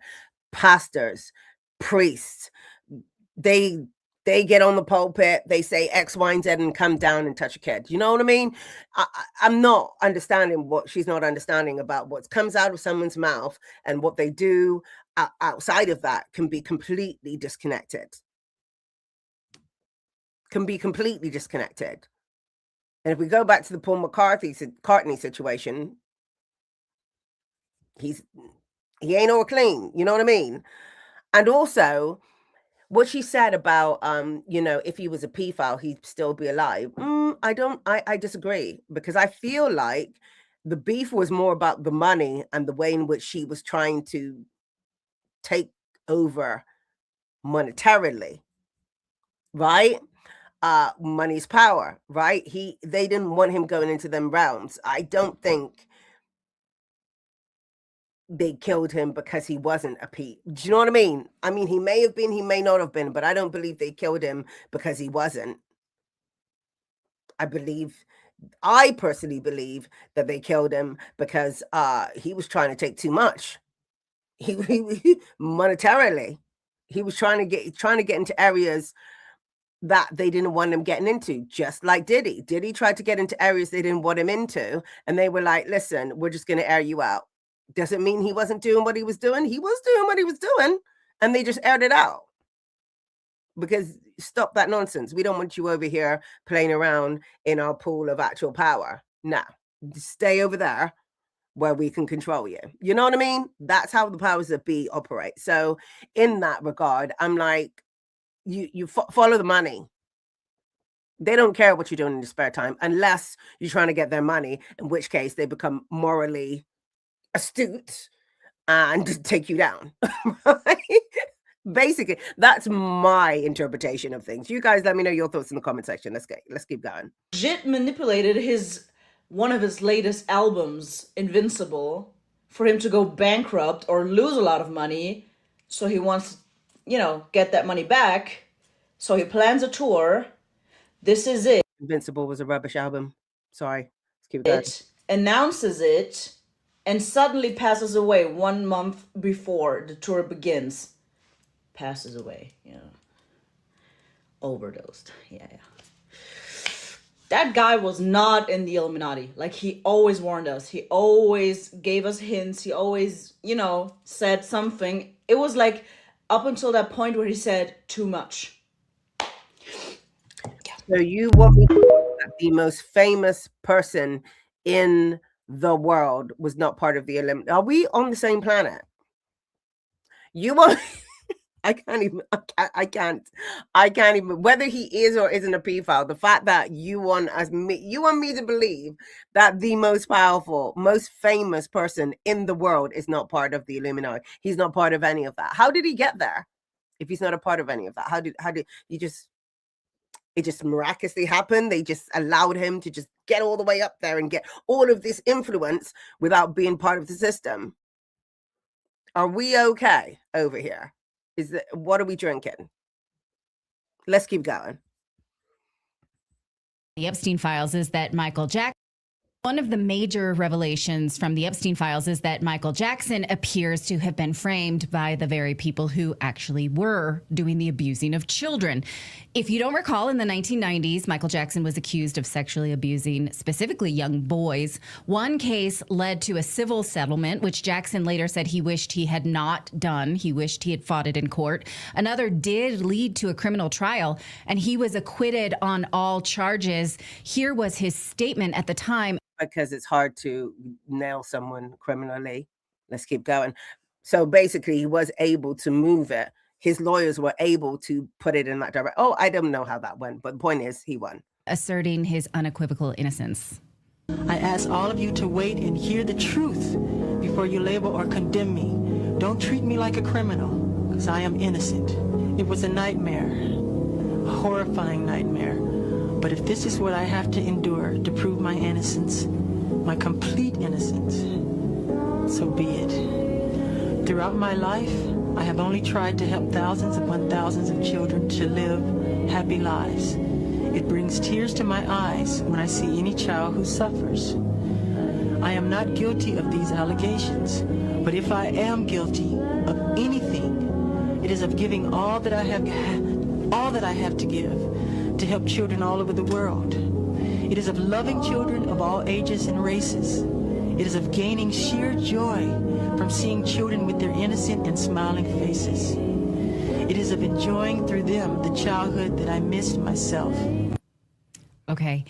I get emotional watching that because I too was raised a Jehovah's Witness. So I have this connection with Michael Jackson about sort of a different type of childhood. So Clayton warns me not to get emotional about it. Now, the press used his friendship with child actor Macaulay Culkin as proof that he was this weirdo who had an inappropriate obsession with young boys. But recently, this clip of Culkin is going viral where he says that Jackson actually protected him from specifically going to the island. Never forget that. Michael Jackson saved me from getting on a plane to that tiny island. All right. Aaron Carter also said something similar. Here he is in 2016. Now recall he died in 2020. I don't see. Is this AI? I believe that this is AI. Like, what's going on? 22, but he laid it out clearly that the FBI and his mother were trying to get him to say something because he was a child and he refused. Watch. I have to tell you this, okay? So after I left the party, and the next day I smoked weed with Michael, and then I get in the limousine and I leave. I get back to the Sheraton Hotel at Universal over here. There's 4 FBI agents waiting for me in the hotel room. And my mom's there and she's like, tell them what happened. And I'm like, what do you mean tell them what happened? And I sit down with them and they all ask these super sexually exploiting,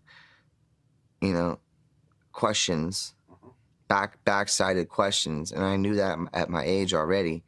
And I looked at all 4 of them and I said, are y'all crazy? I said, what you think I'm gonna do? Tell you that Michael did something bad so that we can sue him for money? That's what I told him. But okay, yeah. Sounds like they were trying to find out some information. But if we take into account that he was being investigated by the FBI for 10 years, would not be part of that? You know what I mean? Like this information, they're investigating him, so they're asking them questions. I think that's normal. Is that not normal? But it's been taken out of context and made to sound like they were trying to set him up for something. They were investigating him for 10 years. They were asking questions. And what were you doing smoking the Mary Jane with Michael? How old were you? Because Michael has been accused of rugging the children. How old were you? Let's keep going. Inappropriate behavior. Am I saying that he was touched? I'm not saying that, but it's inappropriate behavior, don't you think? Mr. Save the World, Michael Jackson, is inappropriate. Let's keep going. To being revealed, can we stop with the Michael Jackson? Can we not, since all conspiracy theories are being revealed, can we stop with the Michael Jackson was fucking molesting little kids. I shit. know, it's I don't bullshit. think he did that. I know he did it. The man was monitored by the FBI for How you know, 17 though? years. You know. Because he was Oh, monitored by the 17. FBI for 17 years. Okay? Nah, but we can't do this thing where I thought it was 10. 17? Okay, let's keep we going. go, conspiracy theorists are right, and then all of a sudden, oh, wait a minute, we know it's not right because... But it never was conspiracy theorists saying this about MJ. Yeah, it was. No, it wasn't. No, it was mainstream. This was That's how you mainstream. know. The Exactly. conspiracy is actually he never did. And conspiracy theorists are always right. This man owned half of Sony Publishing. You gonna go with that one? I'm telling you, Sony ATV Publishing. This is a fact. That's why I can't wait till his movie come out, and I hope his movie explores that. Because we always talk about these entertainers who, Bill Cosby was about to buy NBC or this and that. No, that guy really had too much power for an artist. So they had to get him out of here? Amen. Amen. I'm just saying. Who's they, Charlotte? I don't know who the fuck they is, but I know if you own half of Sony's publishing and you giving publishing back to the artist for nothing, come on, man. Nice. Michael Jackson about to put out a song about Palestine. Yes, back in 1993, Michael Jackson wrote an unreleased song called Palestine, Don't Cry that was intended for his history album, but was never officially recorded or released. Only the lyrics survived in an auction. Wow. Sure, he had allegations before that. Why are we bringing up the song about Palestine? I mean, like, that was in 1993. He had plenty of time to publish that. There was plenty of time to release that before he died. It's not like it happened. He wrote it just before he died. What are we doing? Oh, wait a minute. No, there's relevance to this because the allegations came out. Okay, let me put that back a little bit. Release song called Palestine, Don't Cry that was intended for his history album, but was never officially recorded or released. Only the lyrics survived in an auction. Wow. Sure, he had allegations before that. No, they started right after that. When was the first time Michael Jackson had allegations? Julian's auction says sent for about $10,000, but there's no public record of the buyer, who the buyer was. First public child sexual abuse. See, 1993. Do the math, son. Do the math, people. Charlotte, we can't be the Tuskegee Airmen. Yeah, Tuskegee Airmen, guys. Math. It's crazy, yo. It's crazy. Got a little too hot, bro. Okay, so they started releasing allegations because Michael Jackson wrote a song about Palestine that he did not release. Is that where we're going with this? I'm not gonna laugh. Is that what we're saying? Did I miss something? Is that what we're saying? Guys, if there's is a deeper meaning to this, please do let me know, because I just think that just sounds ridiculous. Let's keep going. Epstein files reveal that Michael Jackson not only was actually trying to save kids by taking them to Never Never Land, but when he was calling out Sony and Tony Mottola multiple times, even calling Tony Mottola the devil at one point, he was not only calling them out for bullshit record contracts, he was actually calling them out for being a PDF file, if you know what I mean. Y'all, there is an email that goes from Jeffrey. He doesn't say anything about them being a PDF file. And Tony Mottola is known for being a POS. So he wasn't saying anything out of the ordinary, even if he was calling them out. Do you know what I mean?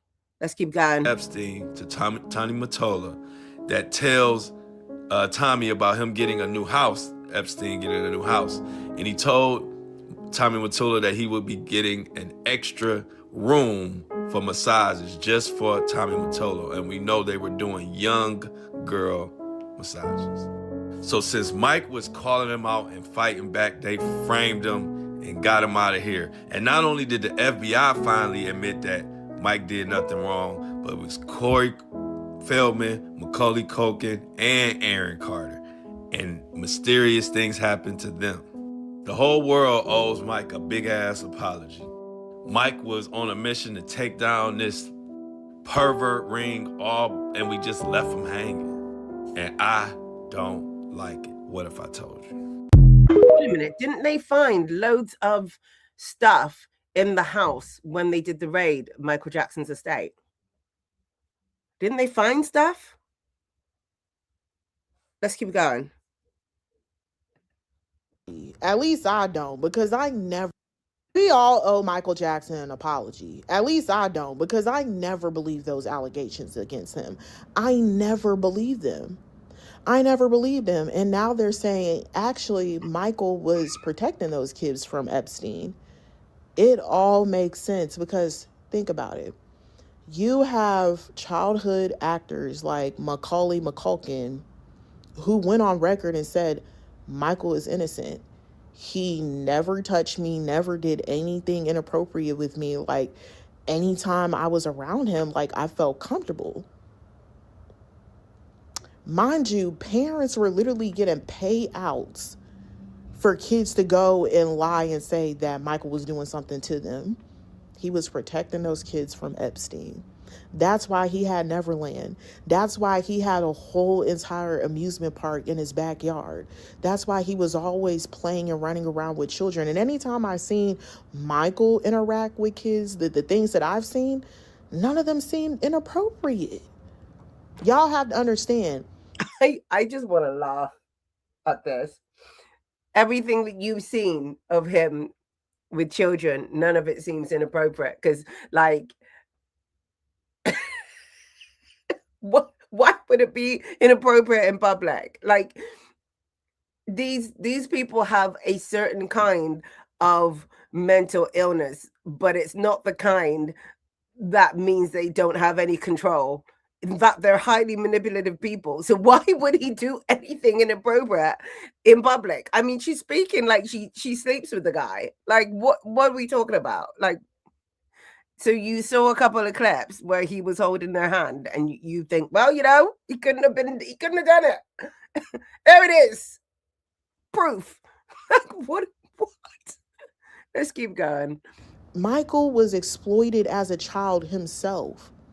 So he firsthand knows what it's like to have your... Which would make it, if he didn't address the situation, which would make it a situation where he would be more likely to exploit others, especially watching his dad's behavior, watching his dad's abusive behavior, whether that be sexual or not. Sons usually grow up to reflect the father role in the situation. So it's actually more likely that Michael is manipulative and abusive than not. But let's keep going. Innocence taken away from you, also that you can please these rich people and fulfill their fantasies. He knew about that firsthand. Michael knew too much, and I really feel like there was a lot of sinister things that happened to Michael behind the scenes that he never talked about, and that he really wanted to build a safe haven for those kids. And because he knew too much, that's why he's dead. We all owe the King of Pop an apology. I'm sorry. Y'all owe that man an apology. Period, point blank. What are your thoughts, guys? Let's move over to the four people. To the four people, we're running out of time. Let's move over to the four people. The people who are for Michael. Sorry, against Michael, because we've done the four people. Let's go. Okay, I've got to move these out the way.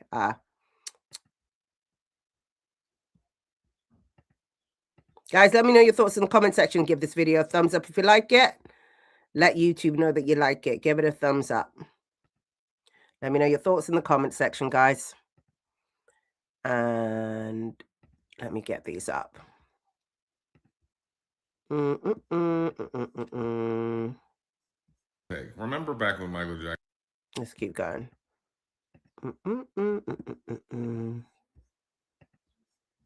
Never gave me those vibes.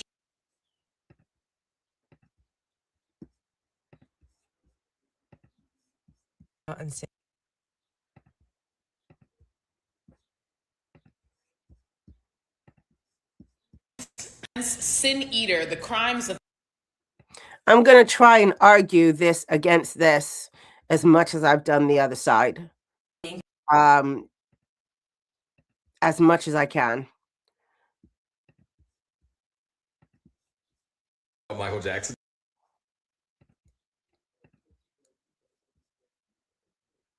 while still trying to make sense, of course. Michael Jackson? All right. This bitch. Let's go. Pedophile allegations, and then this might be an awful take. Remember back when Michael Jackson was getting pedophile allegations, and then the court ruled that there has been no foul play because everybody said, no, he did not touch the kids. I believe that he didn't touch the kids. I also believe that Neverland Ranch was just a weird thing to do. You're telling me that you have this compound where you invite a bunch of kids over and you guys hang out for multiple days. You guys are playing with each other. You guys are having sleepovers and slumber parties and shit. Hang out for multiple days. Marathon runs. Intensity. Quick. Love bombing. Generosity. Classic. Narcissistic and abusive behaviors. When you're when you're instigating or initiating a dynamic where you're going to exploit the situation. But let's keep going. I'm supposed to be arguing against. Okay, let's go. That is beyond peculiar. And like, yeah, he was able to get off because he wasn't actually molesting the kids, but I still feel like that's got to be something. It's not illegal, but it's something. It's almost like if you were married to somebody and you find out that they were sending thousands of dollars to another person. It's like, you're not committing adultery, but that's something. I don't know what it is, but that's fucking something. And it takes me back to Twitter when some guy tweeted, highly inappropriate grooming is what it is. You didn't get caught in the act, but you're definitely building a case for what you want to do. Let's keep going. There needs to be a list right below the sex offender list. Like, you haven't done anything illegal, but I need to know when niggas like you move into the neighborhood. This is some shit that needs to be on that list. Right? 110%. Take Michael out of the equation. Just think of him as any other guy. I know Chelsea was saying that we can't really do that, but in regards to that behavior. Vibes of I'm just a fucking kid. And Michael Jackson never gave me those vibes. He gave me the vibes of I'm just a fucking kid and I'm childish. And for you and like other adults who look at adult children relationships who are not related as sexual is very strange to me. I'm going to read some of the items presented. Huh? Who are not related. Let me hear that again, because I don't even believe that she just said that. Who are not related. And Michael Jackson never gave me those vibes. He gave me the vibes of I'm just a fucking kid and I'm childish. And for you and like other adults who look at adult children relationships who are not related as sexual is very strange to me. I'm going to read some of the items presented by the prosecution in the 2005 trial of Michael Jackson found in the raid at the Neverland Ranch. Please don't harass the person that I'm stitching. Boys will be boys, which can... Notice in the against, there's receipts. He's reading from receipts. In the for, it's a lot of fluff. And always a nice person. This guy's reading receipts from the trial. Let's keep going. Obtain photos of boys under the age of 14. This is what, okay. And like other to me. I'm going to read some of the items presented by the prosecution in the 2005 trial of Michael Jackson found in the raid at the Neverland Ranch. Please don't harass the person that I'm stitching. Boys will be boys, which contain photos of boys under the age of 14 nude in search of a young beauty, containing pictures of both boys and girls with some of them being nude. The Boy, a photographic essay containing black and white photos of boys, some nudes. Nude photograph of a boy, a photograph of a young boy in a bikini umbrella. Dress Up, Play Acts and Fantasies of Childhood, a 1978 photograph book containing photos of nude children. Then there's a bunch of pornography as well as more art books.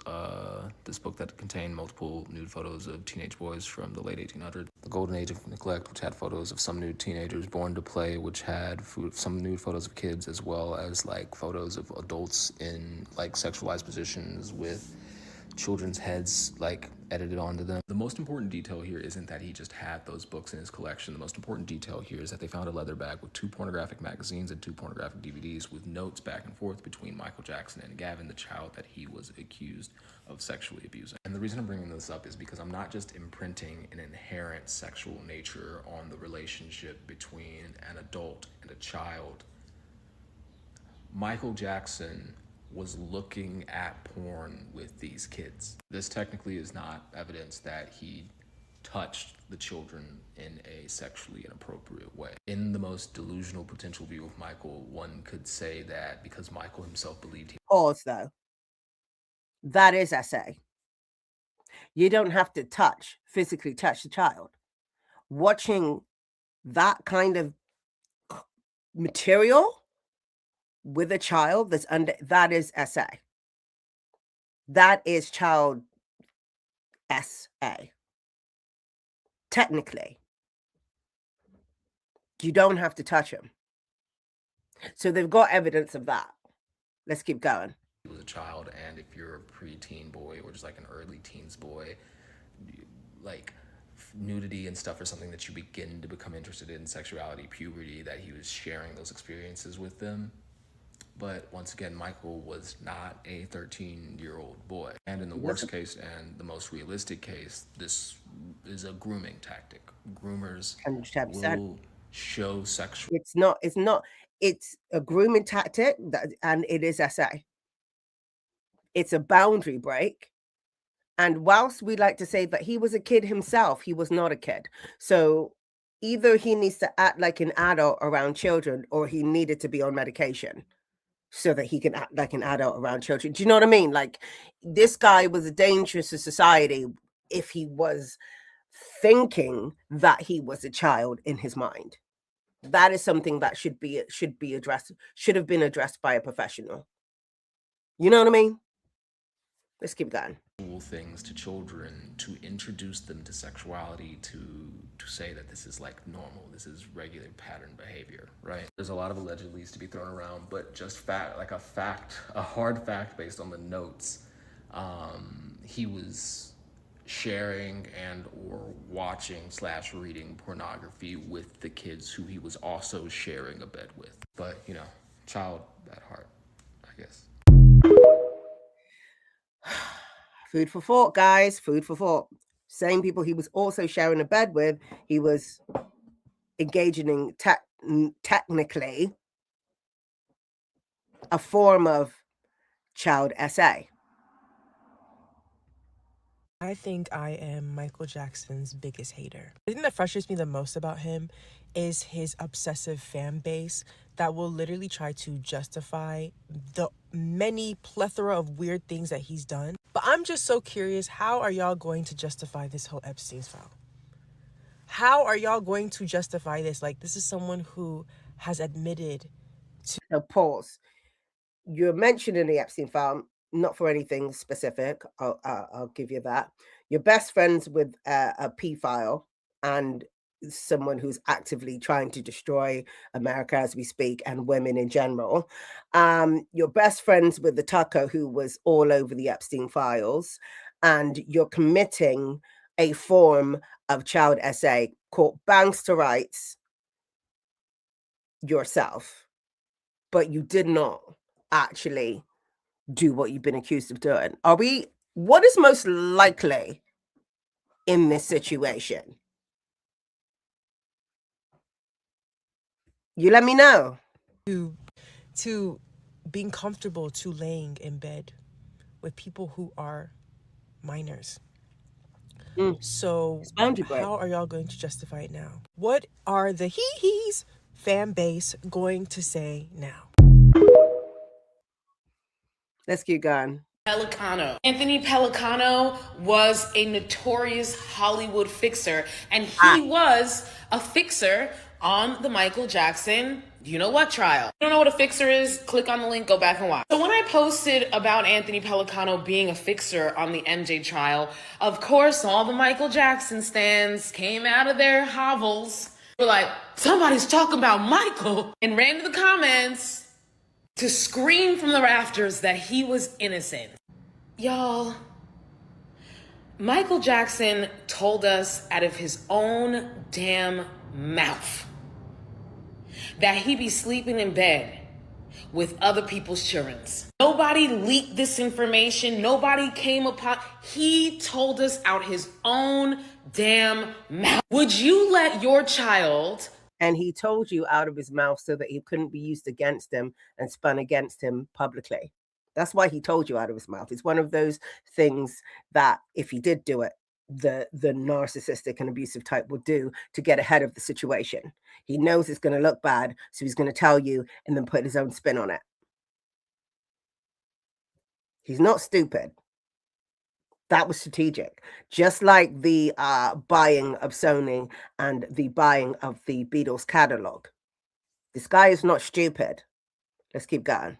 Sleep in a bed with a grown man who is essentially a stranger. But would you even let your child sleep? Yeah, I know. Let's go back. Information nobody came upon. He told us out his own damn mouth. Would you let your child sleep in a bed with a grown man? Absolutely not. Who is essentially a stranger. But would you even let your child sleep in a bed with a grown man who was family? Some of y'all don't even want your kids in bed with their own fathers. If you said that you wouldn't let your child sleep in a bed with a random man, why wouldn't you? Why? You know why? Because you'd be putting that child at risk. So if you wouldn't let your own child sleep in some random man's bed, how dare you? How dare you sit there and say that a grown man who told you that he was sleeping in bed with other people's children was doing so innocently? When Michael first admitted that in that interview back in the day, everybody's spidey senses were tingling. Everybody was like, that sounds weird. Then came the, well, Michael's not like everybody. He didn't have a childhood narrative. Narrative, by the way, which we find out from the documentary, was probably invented by Anthony Pellicano. The reason why it was okay for these boys to be sleeping in bed with Michael Jackson. Because that's what they do. They give you the sub story. They give you the sub story. Oh, but in order to flip the narrative, in order to spin the narrative to the favor. And it's like, okay, if you didn't have a normal childhood, that's something for you and your therapist to address. That's not something where we're supposed to be like, oh, okay, sleep with kids then. No, we got it all wrong. We should not be doing that, right? You should go to therapy and get that worked out. And my kids are going to stay with me and no, they're not sharing a bed with you, okay? Just get it worked out, Mike. Just get it worked out. Let's keep going. Was because he was special. He was the exception to the rule. Why? Because he was famous? Because you liked his music? I know a lot of people who didn't have childhoods, but y'all not letting your kids sleep in bed with them? Someone in my comments said, oh, well, he didn't sleep in bed with them. They were sleeping on the floor. So you gonna let your child sleep on the floor in some grown man's bedroom? That makes it better? I mean, it's like, does it make sense? I know they were not sleeping on the floor. Sometimes he was sleeping in literal bed with them. Does it make sense? If it doesn't make sense and you have to do a bunch of mental gymnastics, he didn't have a childhood, he's special, he's different, he's Michael Jackson. If you have to do all those mental gymnastics in order to make sense of something that makes no sense, it's because it don't make no sense. Something is amiss. No child should be sleeping in the bed of a random grown man. No child should be sleeping in the bedroom with a random grown man. We all know this, but because we have an emotional attachment to Michael Jackson, we're blinded. We can't see what do they say? The forest for the trees. I don't know if that fits here, but we were kids when this shit went down. Most of us here were children. So of course we were manipulated. Of course we didn't know better. We were looking to our elders and they were telling us that he's not a normal person. He didn't have a childhood. Of course we were confused. Of course we got. But now we're adults. Some of us are parents ourselves now. You have to bring your adult brain to the conversation. Leave the child back in 1993. I know it's tough. I loved MJ too. We all did. The whole world did. When I found out that MJ died, I was driving and I had to pull over on the side of the road and sit there for 15 minutes just to collect myself. We all loved him, but you cannot let your love cloud your judgment. That is how children get victimized. Because the adults around them's judgment is clouded by celebrity. No innocent person is hiring a criminal Hollywood fixer to come and cover up their mess. No innocent person is telling people that their Hollywood fixer is actually a security consultant. Ain't no security consultant, he's a goon. He's a goon who wiretaps people's phones and digs through their garbage and intimidates them and physically assaults them in some cases in order to get them to drop their charges. I encourage you to have a chat with the little child inside of you that's still attached to Michael. And let that child know that it's okay and it's time to let it go. You can still appreciate what he has done while acknowledging what he has done. Thoughts? In civil court cases, did the victims get payoffs or the family get money? Both. When he did the settlements, it was paid to the boys and the family, is what it said. Can we remember safeguarding infringements where the guardian, carers, and parents of all these minor children? Can we remember? No. What do you mean? I'm not understanding the question. Can you rephrase that? Maybe I'm not connecting at the moment because I'm thinking about something else. But can you rephrase that so I can get what you're saying? Maturing is realizing that Michael Jackson was trying to get the kids off of that island. No, actually, maturing is realizing that y'all are so incapable of coping with the mundane and casual nature of most cruelty in this world and the complicity that allows that cruelty to continue that you make up these fantasies in your head that are completely not true. Everyone is so desperate. Pause. It's not a made-up fantasy. The people that believe that he was protecting these children, that was made up in their head. Let me just interject and say that has been given, that narrative has been given via media outlets, via the team pushing out this narrative. They didn't just think of it in their own heads.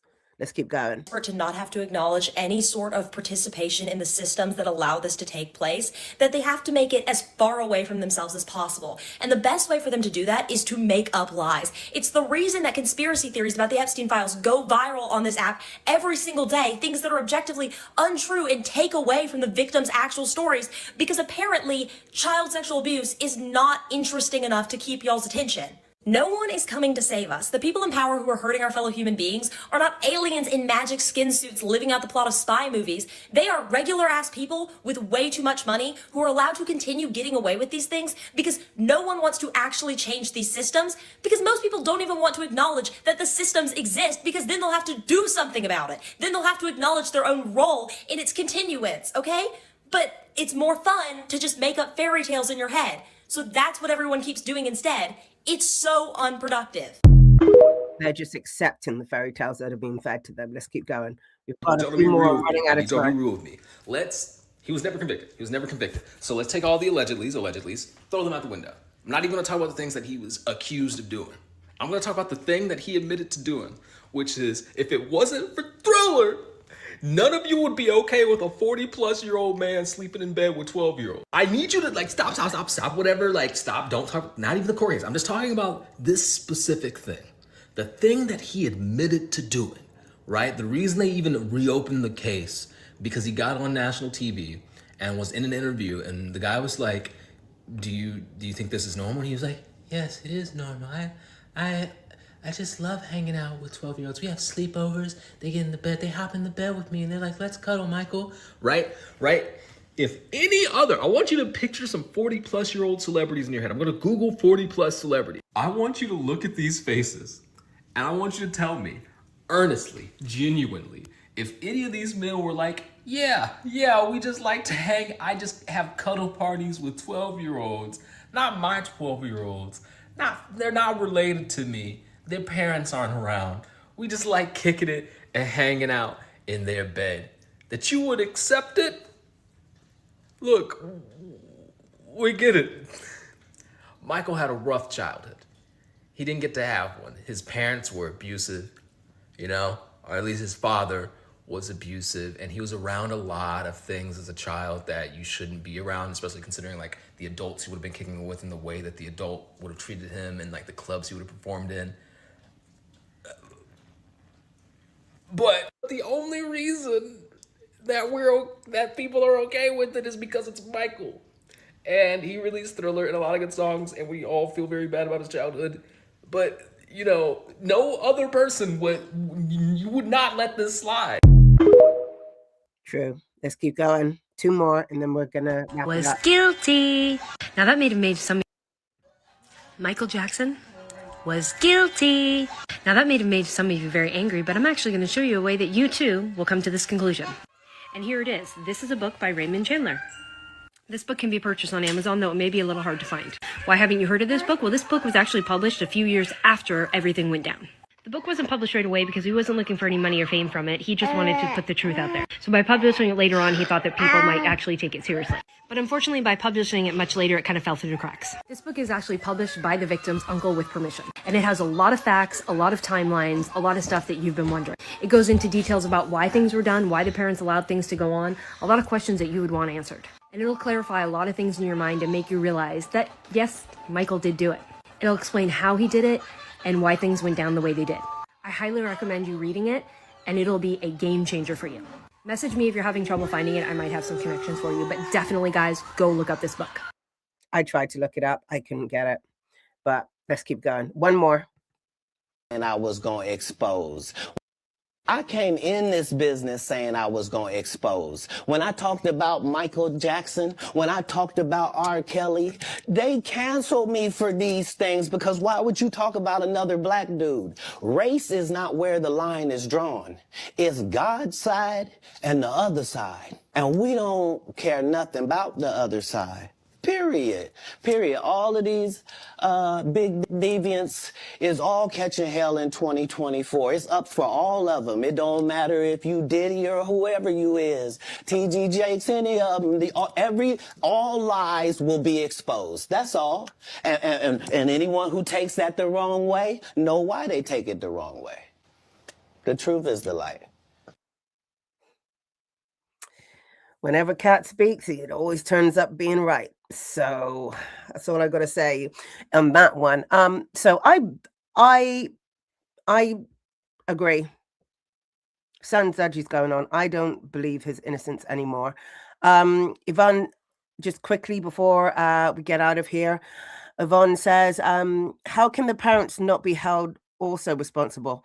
That's a tricky one, because if you're a fan, you're already under a cloud in regards to you're not really seeing things clearly if you're that much of a fan. And then if you add to the manipulation and the charm and the grooming and the coercion, that's a tricky one. Should you be held responsible for being a victim and allowing your child to be a victim of manipulation and grooming, and thus exposing your child to being a victim? How would that play out in real terms? You know what I mean? How would we begin to do that in a way that doesn't punish people who were genuinely manipulated by him? Because it's not a hard thing to do. It's Michael Jackson. There are people all over the world that, even with all of this information, refuse to believe that he was anything other than a child of God. Do you know what I mean? It's like, so if that's do you know what I mean? Imagine that guy at your front door and you're that much of a fan. That's a tricky one. I don't know if we could do that in a way that wouldn't punish people who some of which were legitimate victims. You know, I know that there may have been people who were just like, oh, let's get a money grab out of this. I'll give you my kid, whatever. Do you know what I mean? That may have happened in some circumstances because those parents do exist. But then do you know what I mean? How would we do that so that the people who weren't doing that weren't also punished and dragged in? You know what I mean? Difficult thing to do. Agreed. Exactly. That's what I'm thinking. There are too many individuals that got off free in allowing this toxic behavior with minors. That's true. You're right. But like you said, it's just difficult. stardom worshiping. Exactly. Blind stardom worshiping is everywhere, right? So in that, to come to understand something very different, I just don't know how you would do that and not have lots of people who were genuinely believing in this guy caught up in that punishment as well, you know? Because there is a lot of manipulation. There's a lot of this guy. If he did do it, he's not bumbling about it.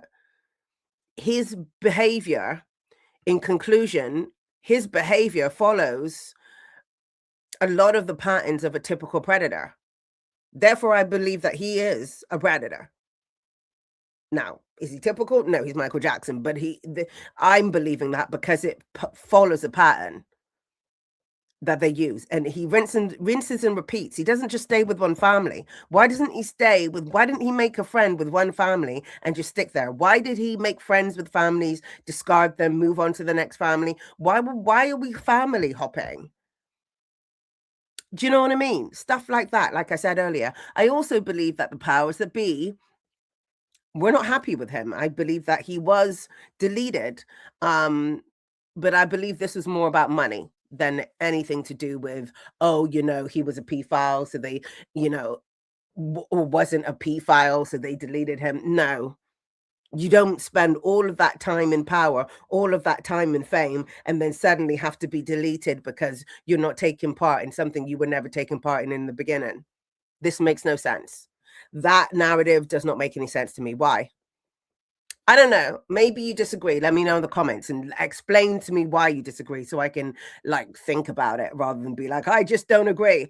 Give me reasons. Give me a backing up. So back it up, guys. Do you know what I mean? I think both were true.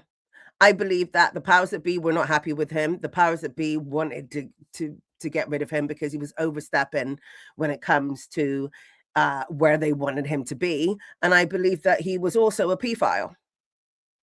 And even if they were setting him up, I believe that they were setting him up because that's what one of the women said in the 4 pile. But those kinds of allegations to me sound like they're narrative spins that have been released to the media in order to just get another narrative going. That's what it sounds like to me. But if I'm just going to entertain it as though it's a true and accurate allegation of the people at Epstein were setting him up.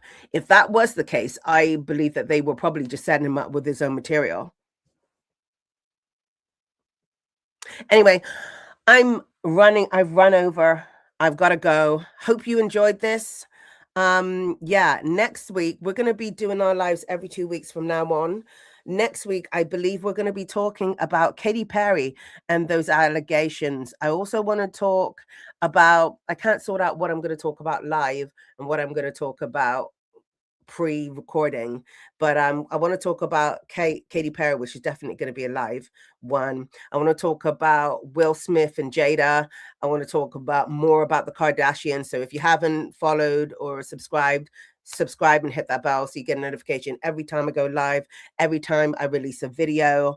And until the next time, live boldly, live empowered, live from the inside out. Bye for now. But you wanna suffer. Trauma recovery. Yeah, trauma recovery. Toxic recovery. Trauma recovery. Toxic recovery.